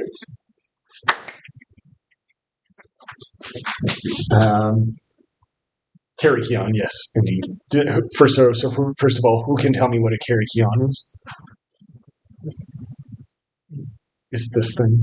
Yeah. What does that mean? This thing? It's like twisted, like a staff, but it's like You've probably like seen it. kind Yeah, you've probably seen it in relation to like medical things. The staff with the snake around it. That's a Karakion. It has some kind of mythical meaning. I forget off the top of my head what it is. I can look it up. Karakion. I should have written it down, but I didn't. Yeah, the ancient Greek term. This is the AI overview, so take it with a grain of salt. But ancient Greek term for the herald staff. Oh yeah, okay, that's right. It was carried by the god Hermes, right? Which is why, by the way, it's associated with the medical profession. The rapidity with which you perform a kind of medical a medical procedure. Okay. So, there we go. I really like the use of tree as a verb. That's what strikes out to me. I tree myself. What does that mean? It evokes transformation. It evokes dehumanizing. I'm sorry? Staying in place. Okay, right. Kind of stopping yourself. Stopping. I guess the more colloquial term, or the way that we would say usually, is grounding ourselves. Right? Like touching grass almost. But I think it goes beyond that. I've heard of being treed as being like up a tree and stuck. Oh, good. I think, is there anything in the poem that would make it stuck? The delight of me. I think the only reason why I'm saying grounding yourself and becoming tree is because of the first two lines. I feel like the Making whole thing inner is the outer like world. him like having this like euphoric experience, like tree myself, I'm screaming glee. The Bifrost is like that thing that shoots up between the worlds, right? Mhm.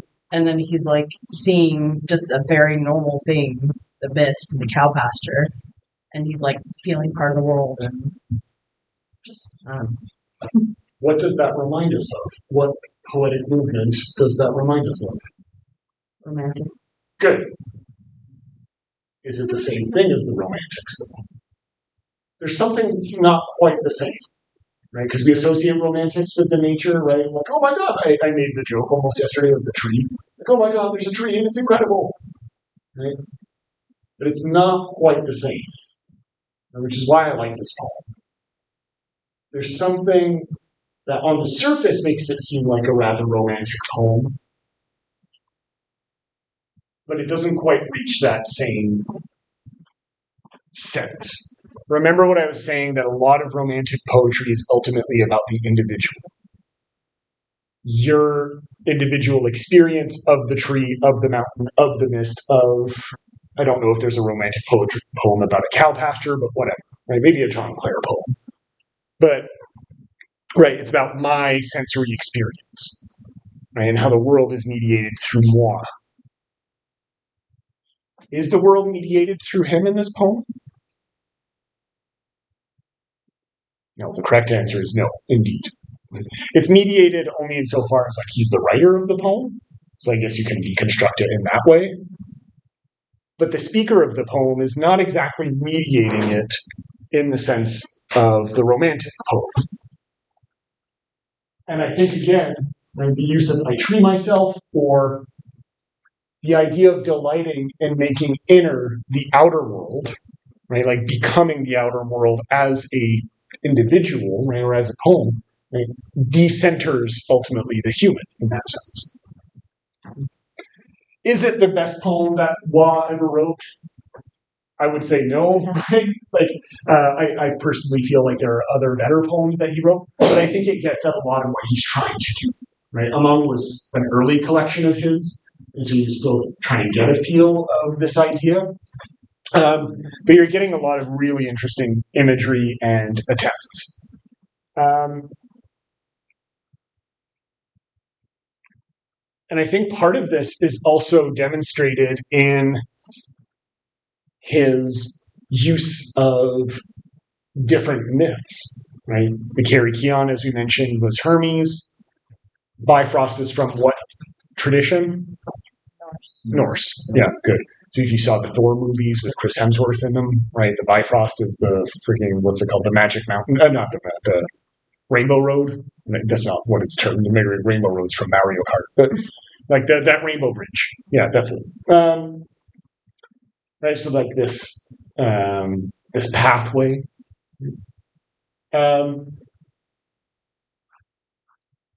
He doesn't really bring up Christian imagery in this particular one, but he has in other poems. I guess March, you could, that would be maybe overreading it a little bit, but technically comes from a Roman word.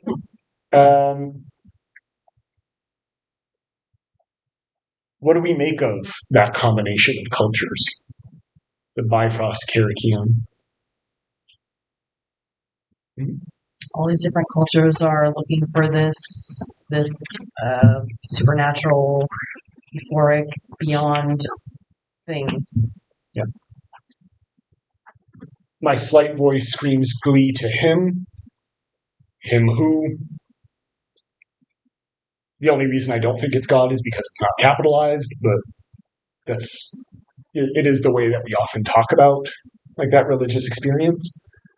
Now preparing his craft for the Bifrost Karakion. Maybe some kind of like druid, I don't know, right? Preparing a craft.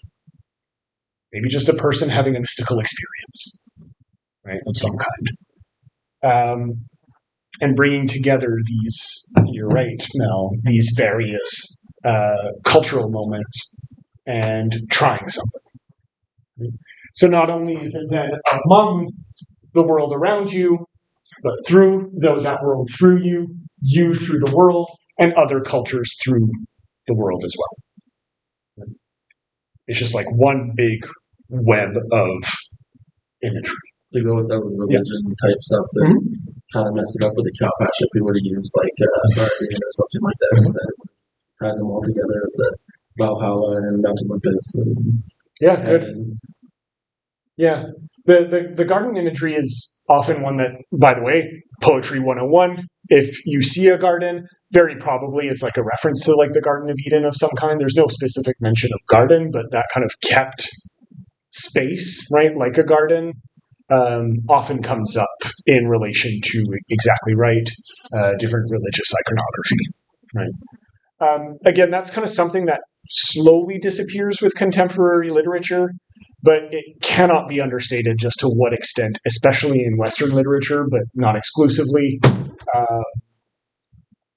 Christian iconography just is everywhere, right? And you don't have to be like a faithful person to see this, by the way. Like, I'm not a particularly faithful person.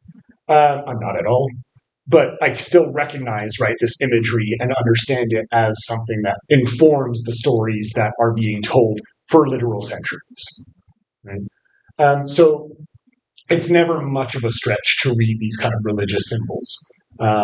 Cows, for example, were often a religious symbol in Celtic cultures, right? Which I guess ties into the craft part of it and the druidic element that we were bringing up, which does come up in other poems in the Among collection.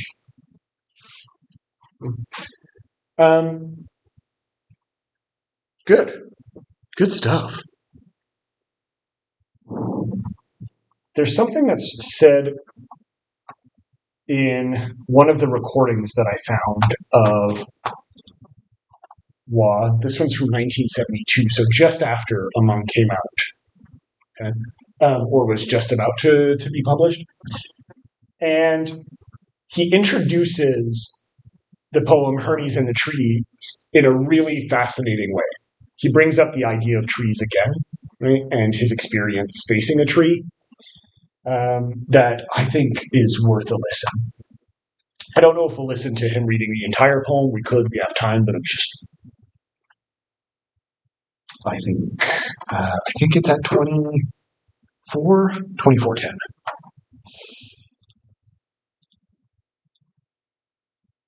I'm starting. So you hear the end of him, reading the last poem that he talked about, but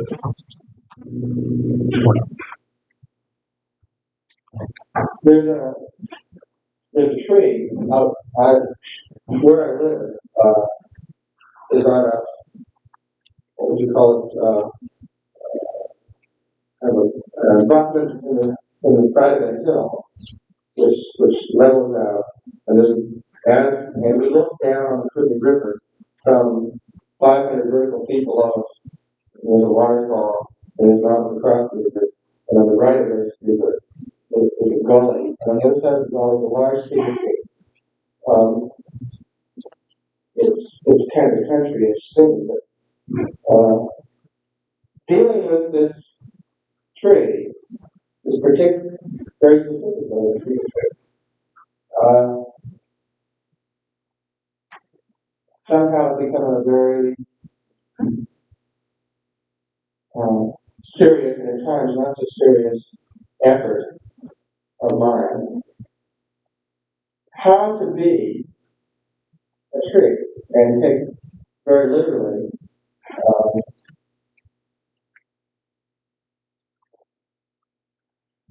Take very literally the act of giving that tree your value. Tree there. Hermes and the trees. World word alive in the hard circle of the moon, round and square. The trees hum and whistle. The trees bend slightly. The wind is warm when it moves. Up the valley it moves, as May 1st has today. A warm spring advances, tossing the crown in the air that moves. Can their own roots know any of it? Oh, word of the world, round and square, give me such graces, and all accomplishment incline to me. The blackness and swift flight, roots held in the dark soil, bright branches to the sun and air. In other words, the eye of heaven, consumed by necessity and by its readiness. Out through the west wall to my right, out there in the trees, as a bird rushes to perch in the moon's wing. And such a whiteness heard, that servant and messenger of the inner world.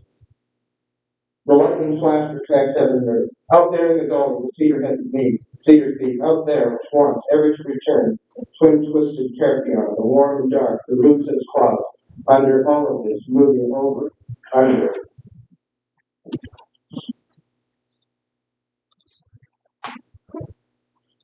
We're not going to clap for a 40-year-old recording.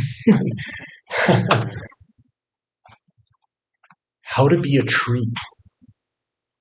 What a question, though. How to take very literally the act of giving a tree your value.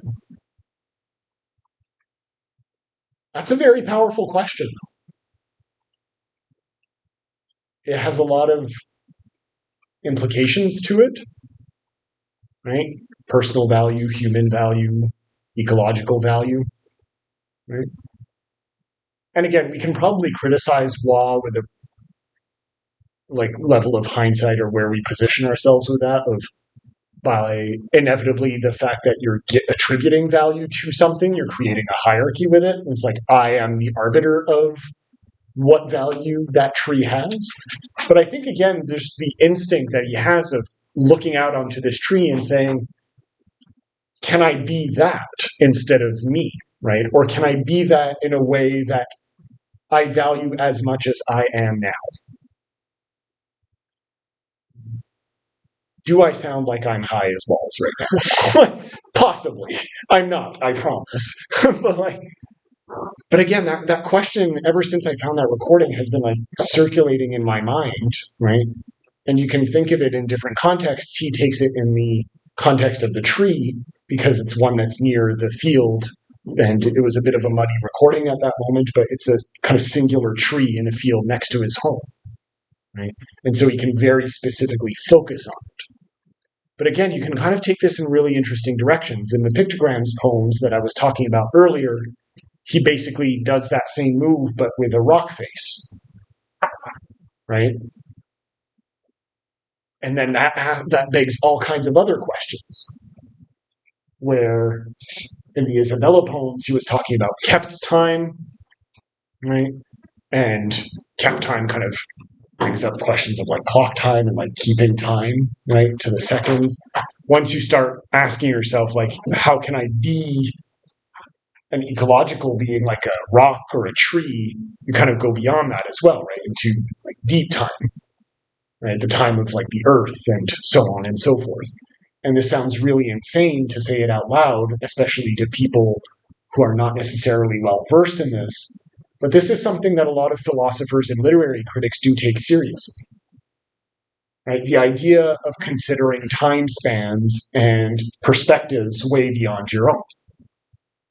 Among we had the religious connections, and in this one he also mentioned 7 at least twice. Oh yeah. From what I heard. I don't know if that's a common thing for him. I don't know. It's not super common, but it does appear more than once. Right, so definitely notable, especially notable in a poem that's called Hermes in the Trees, right? Technically, yes, the Greeks did have a concept of heaven, right? Olympus would be, broadly speaking, some kind of heaven, even if people did not go there, more or less. But right, like the idea of heaven brings up the eye of heaven, that connects heaven and earth, right? That lightning flash. There was another one. Oh, word of the world. And then the Kirkion again. The Kirkion again. Oh, word of the world is a really interesting invocation. Poetic digression time. When I say invocation, do we know what I mean? No. So to invoke something is to call upon the power of something, right? So in poetry, you often see it with the muses. If we want to take the Greek example again, right? So if you read Homer, right? Even in translation, a lot of the translators will do this. He starts with an invocation to the muses, right? Oh, goddesses of creativity, right? Oh, muses, give me your power just for a little bit, just so I can write this poem. Okay? Later Christian poems would take that, oh God, oh Gabriel, oh angel, whatever. Right? John Milton would famously also start with the muses, but he also invokes like all kinds of things throughout Paradise Lost. Right? He has like 3 invocations at the start of Paradise Lost. It goes on and on and on. It's interminable. Right? It's a fantastic but interminable poem. Right? So these invocations are always important. Okay? It tells you very explicitly where the poet thinks their inspiration is coming from.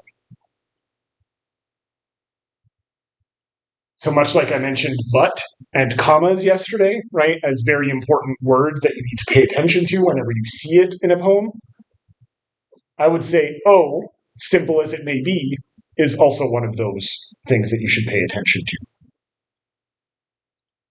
And it ties in with the religious element that Mark was bringing up. What does "oh word" make us think of? Word of God. Good, right? Wa, by the way, is also not, I don't think, a particularly like hyper-religious person from what I know of him, right? But again, he's channeling this like poetic history, I think, in a really interesting way. Okay? In the beginning, there was the Word, and the Word was good, and the Word was God, or something like that, right? How does Genesis begin? No biblical readers here. Okay. Beginning said not to be light. Yeah, exactly. But there's an invocation to God at the beginning, basically, of the Bible, right? Yeah. And it goes and it uses the word explicitly. That's telling that he says word of the world, not word of heaven or word of God. Yeah, good. He's talking about nature. Yeah. So it starts off in a way that you think, like, oh, word, right? Word of God. That's where, like, us as broadly Christianized Westerners think, right? And then of the world.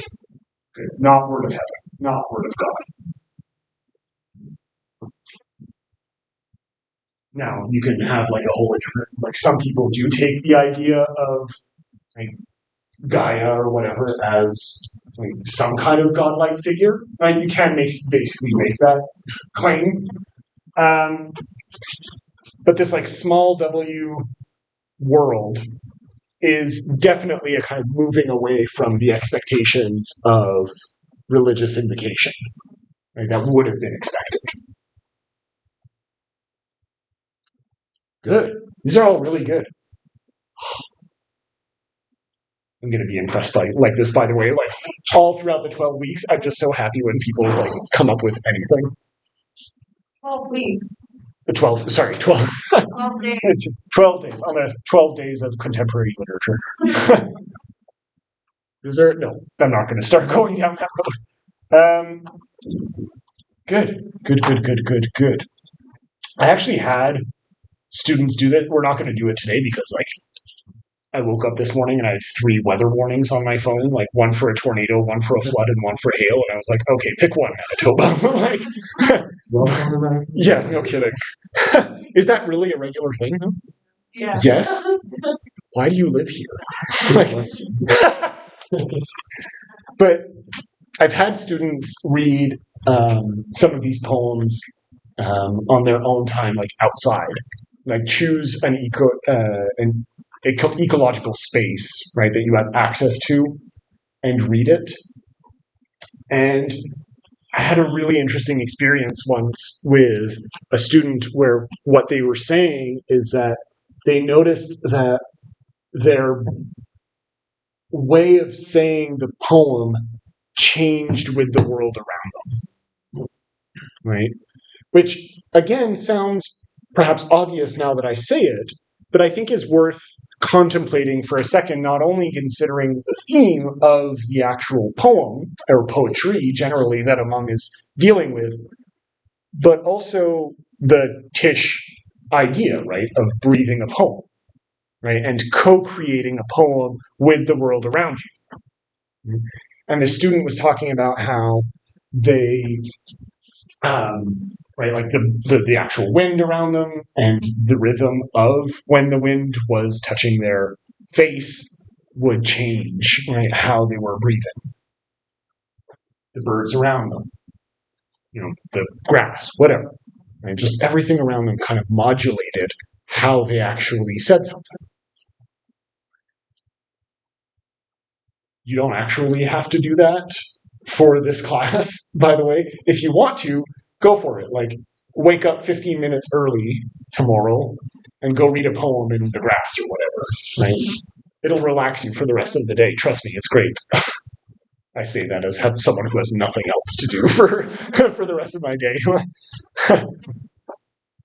But I think, again, it's worth contemplating, just to tie it back, broadly speaking, to the TISH mantra, if you will, or TISH manifesto might be a better way of putting it.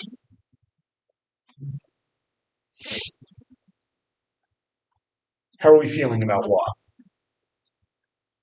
We're okay? Between him and Marlet, who do we prefer so far? Marlet. Okay. That's okay. I'm genuinely curious, why we prefer one or the other. Yeah. No I like the ecological aspect Yeah. that I didn't understand Among at all. That went Yeah. way above Yeah. me. I got maybe the first 2 lines. Okay. So it's dense, its density, and kind of remove some of the enjoyment of it. Yeah. Okay. Good. Unless you know what those words mean, Mhm. you're not understanding it. Yeah. Which I guess is another benefit of the internet. You could just look these things up if you want. Not that then berating you for not having done it. It's just imagine reading this in the 70s, right? And having to do the extra step of appreciating it. I see what you mean of it is more effort. Which I guess is a compliment to the poem, right? You actually have to make that leap, but with Steve Sting, you don't have to make that much of a leap. Okay, I see. Mark? I was just going to say that between the two of them, I felt like hers were very literal. I could just she was talking about physical things that I could see, and this one I feel with Wah, I'm inside his head, and we're going on a journey right now. Yeah, it's much more imagistic. Right? Now, I say that if you look up imagistic, there is a whole poetic movement that was called the imagists. I don't mean it in that sense of of the poetic movement, but in the sense of it's much more interested in creating an abstract thought in your mind, right? And painting that abstract thought. Right? Yeah, go ahead. You don't need to raise your hand. It's fine. I like both. I would say that I like Wall more just because I like that sort of expansive feeling of being in nature, which I get a lot from his stuff. Yeah. Whereas Marlet is more sort of reckoning with the past. Sort of reckoning with the past. Okay. Yeah. Yeah, if anything, if you're not interested in history, Marlet's poem is less your jam, whereas Wah is, I don't know. I was going to say Wah is more relevant to everyday situations, but not necessarily. Marlet brings up some stuff that's... I don't necessarily mean that I like Wall more than Marlet. Yeah, just they invoke very different things. Yeah, definitely. Good. Now would be around the time that I say take a little break, but we only have one poem left. Should we finish it and then finish a little bit earlier? Mm-hmm. Yeah? Okay. I don't know if it's me and the poems that are less interesting. The energy seems lower today than it was yesterday. Is that just me? Maybe It's we- raining. It's raining. That'll be it. It's the world around you. It's true though. You do notice it. Yeah. I was in the library when it started just storming, and the entire library went dark, in a really noticeable way, in a way that I'd never experienced the library before, and I don't know if I want to experience that ever again. But yeah, wild stuff. Okay.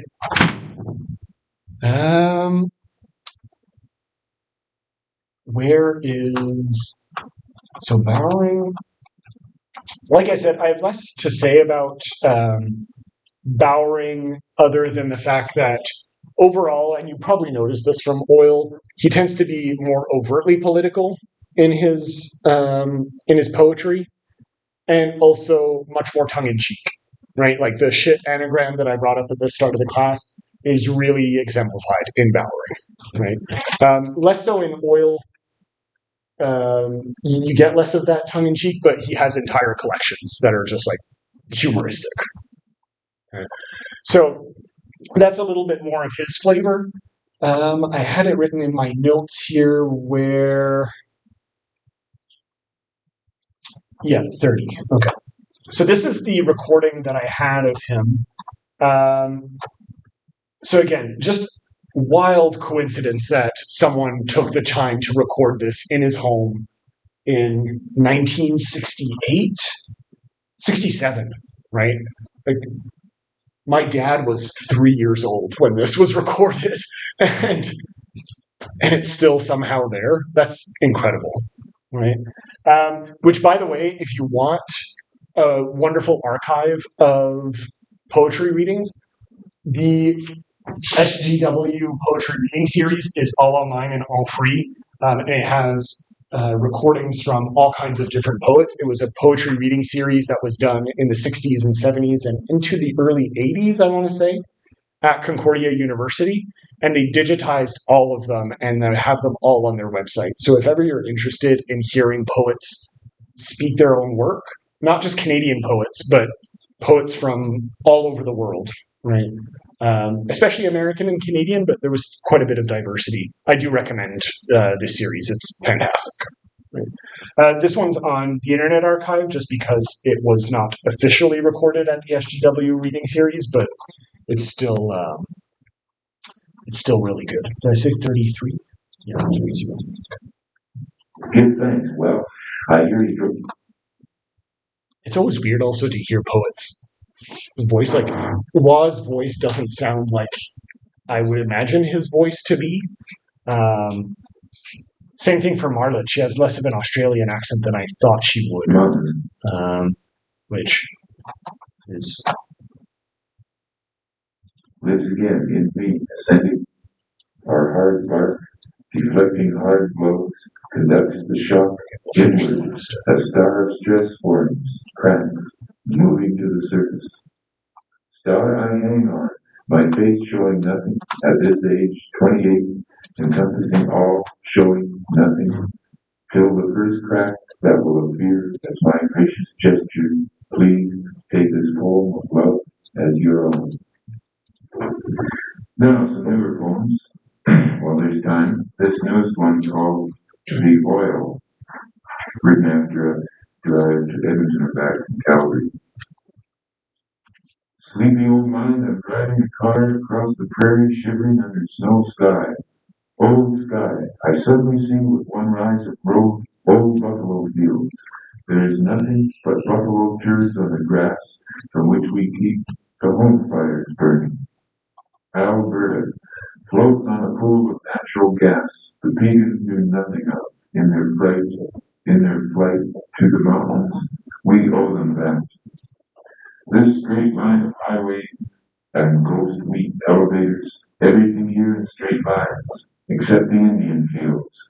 They roll, we say, rolling hills, but other things are straight lines, oil derricks, elevators, train tracks, the tracks of the white man, the color of no white man, but dark as the earth in its darkness, down deep, losing things, I mean oil. Alberta's unnatural heritage, concocted of Catholic adoption agency and fundamentalist crooked coffee-stained neckties at the expense of Indian boys, now Catholics with horses removed from under them. The pagans crossed the Rockies to British Columbia, where oil was more scarce, and people. In the high trees they rise now, with campfire smoke, the smell of needles burning, buffalo ship smoke burning in Alberta, by the road highway 2 north. Now a Cadillac, I see another Cadillac, and there is the black straight road. A Cadillac, 2 Cadillacs, on the road racing north, the mountains to the left, blurred by a passing Cadillac. It's a short. What'd you notice? Is it the same poem that I assigned you? First half. First half. There's more. There's more. So the version that I gave you is from the collection Rocky Mountain Foot, which won the Governor General's Award when it came out in '69, so 2 years later, after this was recorded. And I gave you the whole thing. So he edited it since between when he was reading it in his home and when it was actually published to the general audience. Right?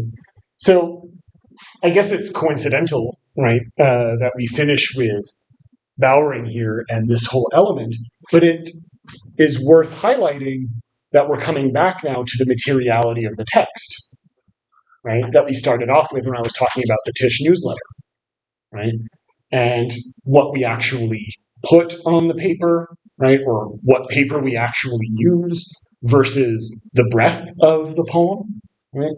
So in this case, the literal speaking of the poem, right, is in many ways the most unedited version of the poem. Whereas once he actually gets to the final product of putting it into a book form, the final product of Rocky Mountain Foot is like 110 pages or something like that. Suddenly that's where the constraints of editorial processing, right, good and bad, kind of come in, and inevitably there is some kind of modification that's happening. Right? Much as you would want to actually have this like pure, unfiltered poem, there is inevitably this filtering happening in the publication process. Right? Which again ties us maybe back to yesterday's class, right? On what Norbese Phillips would do.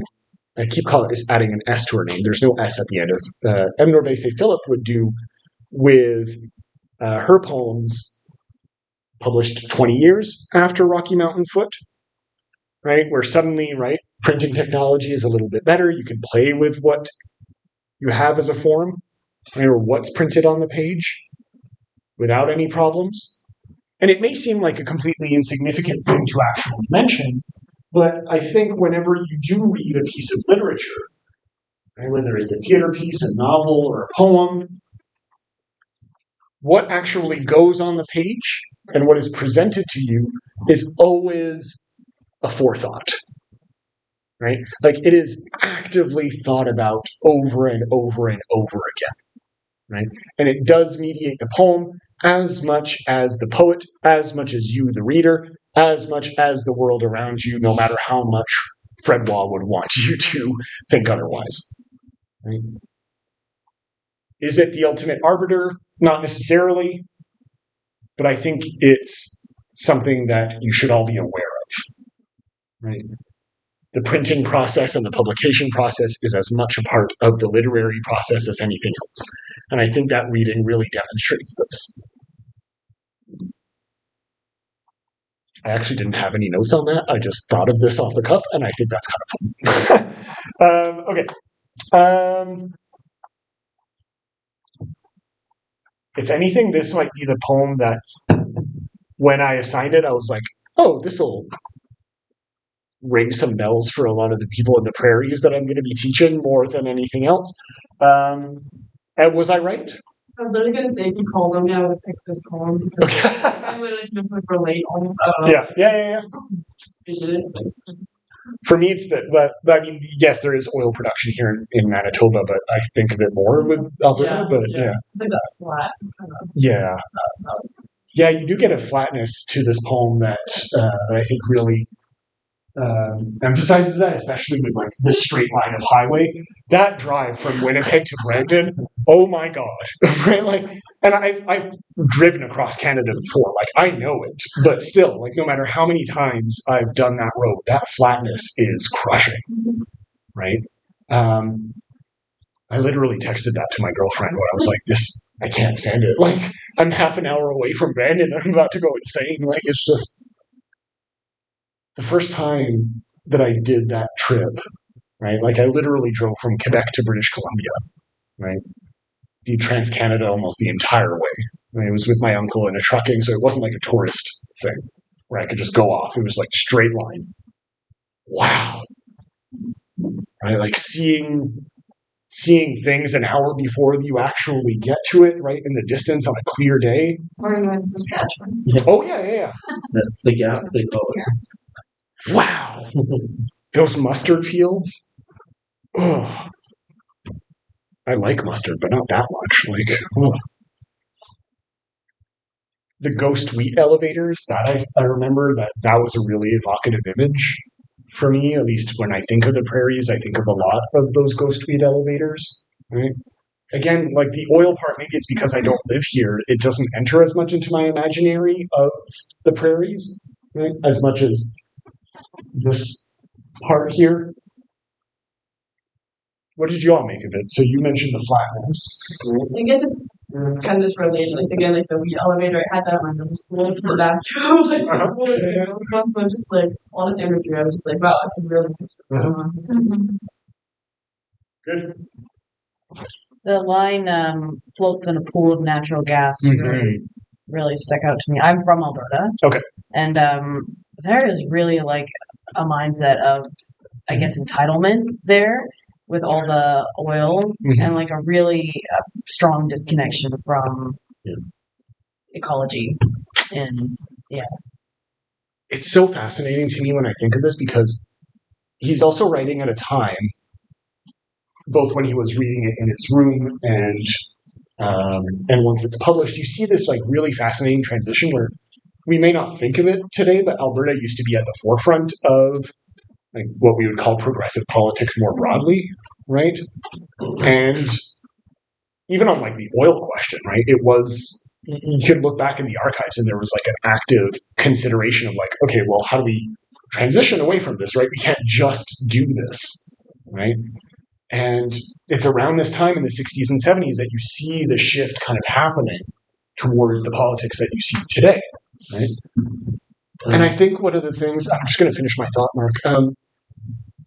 One of the things that I think is happening at this time that he's identifying, even if it's in the background, is a sense of alienation, right? That does inform, I think, a lot of Western Canadian politics. Again, I might be wrong here. That might be from an outsider's perspective that I see this. You can absolutely tell me if I'm wrong on this. Right, this alienation from the economic center of the world, of the economic center of Canada, which is generally considered to be the eastern part. I don't think that's entirely accurate, but that's historically at least what is perceived it to be. But also, there's like this alienation from a sense of history, right? That's demonstrated in the references to the indigenous populations. Right? And this is something that not long after this poem is published, a writer like Robert Croach, who is based, or was, he's dead now, who was based in Alberta, would also get at in a lot of his poetry collections. It's that sense of alienation and a longing for a kind of history based in the prairies. Right? And I sense that in this poem. What were you going to say? I'll kind of touch on the same thing we were talking about. I was surprised that this wasn't written in the 60s, and there's a lot of respect to the Pegans, and just saying like we owe them that that was not very common back then. Indigenous rights were really just coming out in the 60s. Yeah.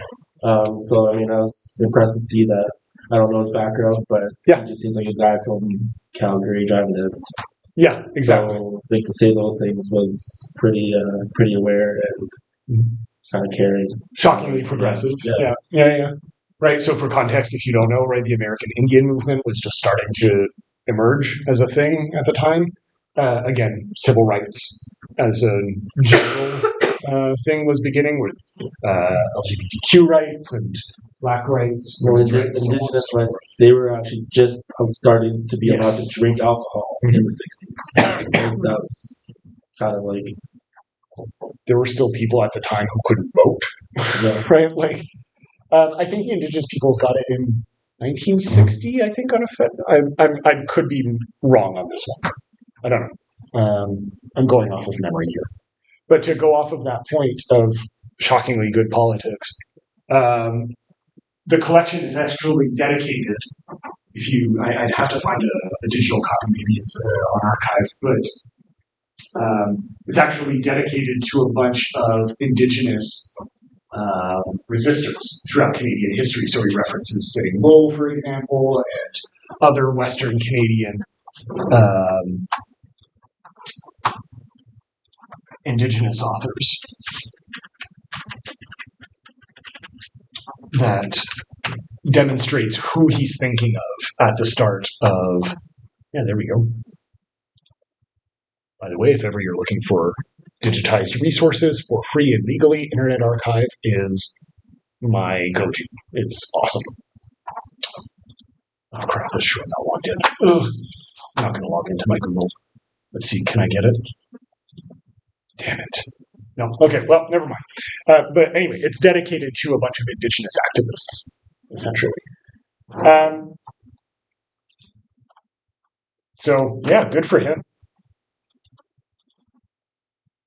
Anything else that we want to mention? I know we're approaching 9, so I'm not going to go on and on and on. I'm well aware that I did take a second break, but anything else that popped out to us that we really want to bring up?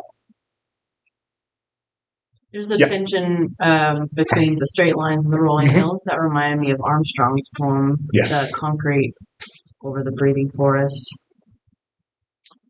Yeah. And you also see a similar thing happening as far as lineation is concerned, right? We didn't talk a lot about form today. We talked more about themes and imagery, but right, starting off with a long line in a similar way as Armstrong started off with the Christopher Columbus line at the start, and then a bunch of smaller, more impactful lines that follow. And they get especially small when you have that tension that you're pointing to of rolling hills and straight lines, that if you want to go into I think it's a valid literary analysis, right? It does clash even more, right? Because of the shortness of the lines, you have nothing to focus on but the dichotomy of rolling hills, straight lines, and oil derricks, right? All of this kind of is in your face, one after the other. Good.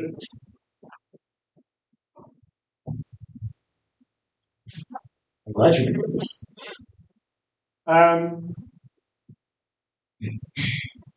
Read more of the TISH poems. I would say, I guess that's my conclusion. If you like them, read more of them. They're interesting. They continue to write to this day. I think George Bowering produced a poetry collection like last year or something like that. Was not as active anymore. I don't think Marlett is either. But they continue to produce for decades, right? So if you liked any of these poets, you will have a wealth of literature to pull from. Right? And it's all really interesting. I'm not just saying that because I'm an English teacher. I just genuinely think that it's worth unpacking. They actually have some next door at the library. So, all right. Tomorrow, close all tabs. We're at least starting, maybe finishing. It's not, like I said, a very long play. Okay, but we are starting Lorena Gale's Angélique. I tried to find a recorded version of the play, not to show you necessarily in class, but to put it up on the Moodle if you wanted. I did not find one. If you do find one, great, good for you. I didn't find one. But what I will say, this is a play that obviously is telling a story, right, as all plays do. Okay? But it's also a play that wants you to think very, very actively about how you would stage it. Obviously, that's a concern for a lot of playwrights. Like I said yesterday, theater is meant to be performed. No one writes a theater play just to be published. Okay? It's the other way around. It's performed first and then written. Or then published. But this is a play you'll notice in the actual writing that she wants you actively to think about what you might see or how you might see it on the stage. Okay? And that's an interesting move that I think we should unpack tomorrow. Right? Like, why is she writing this? Because presumably it would be up to interpretation, but she's very precise in what she wants on the stage, which is unusual for a playwright. Usually that's up to the director. Any questions about tomorrow? I'll see you tomorrow then. Thank you for your participation.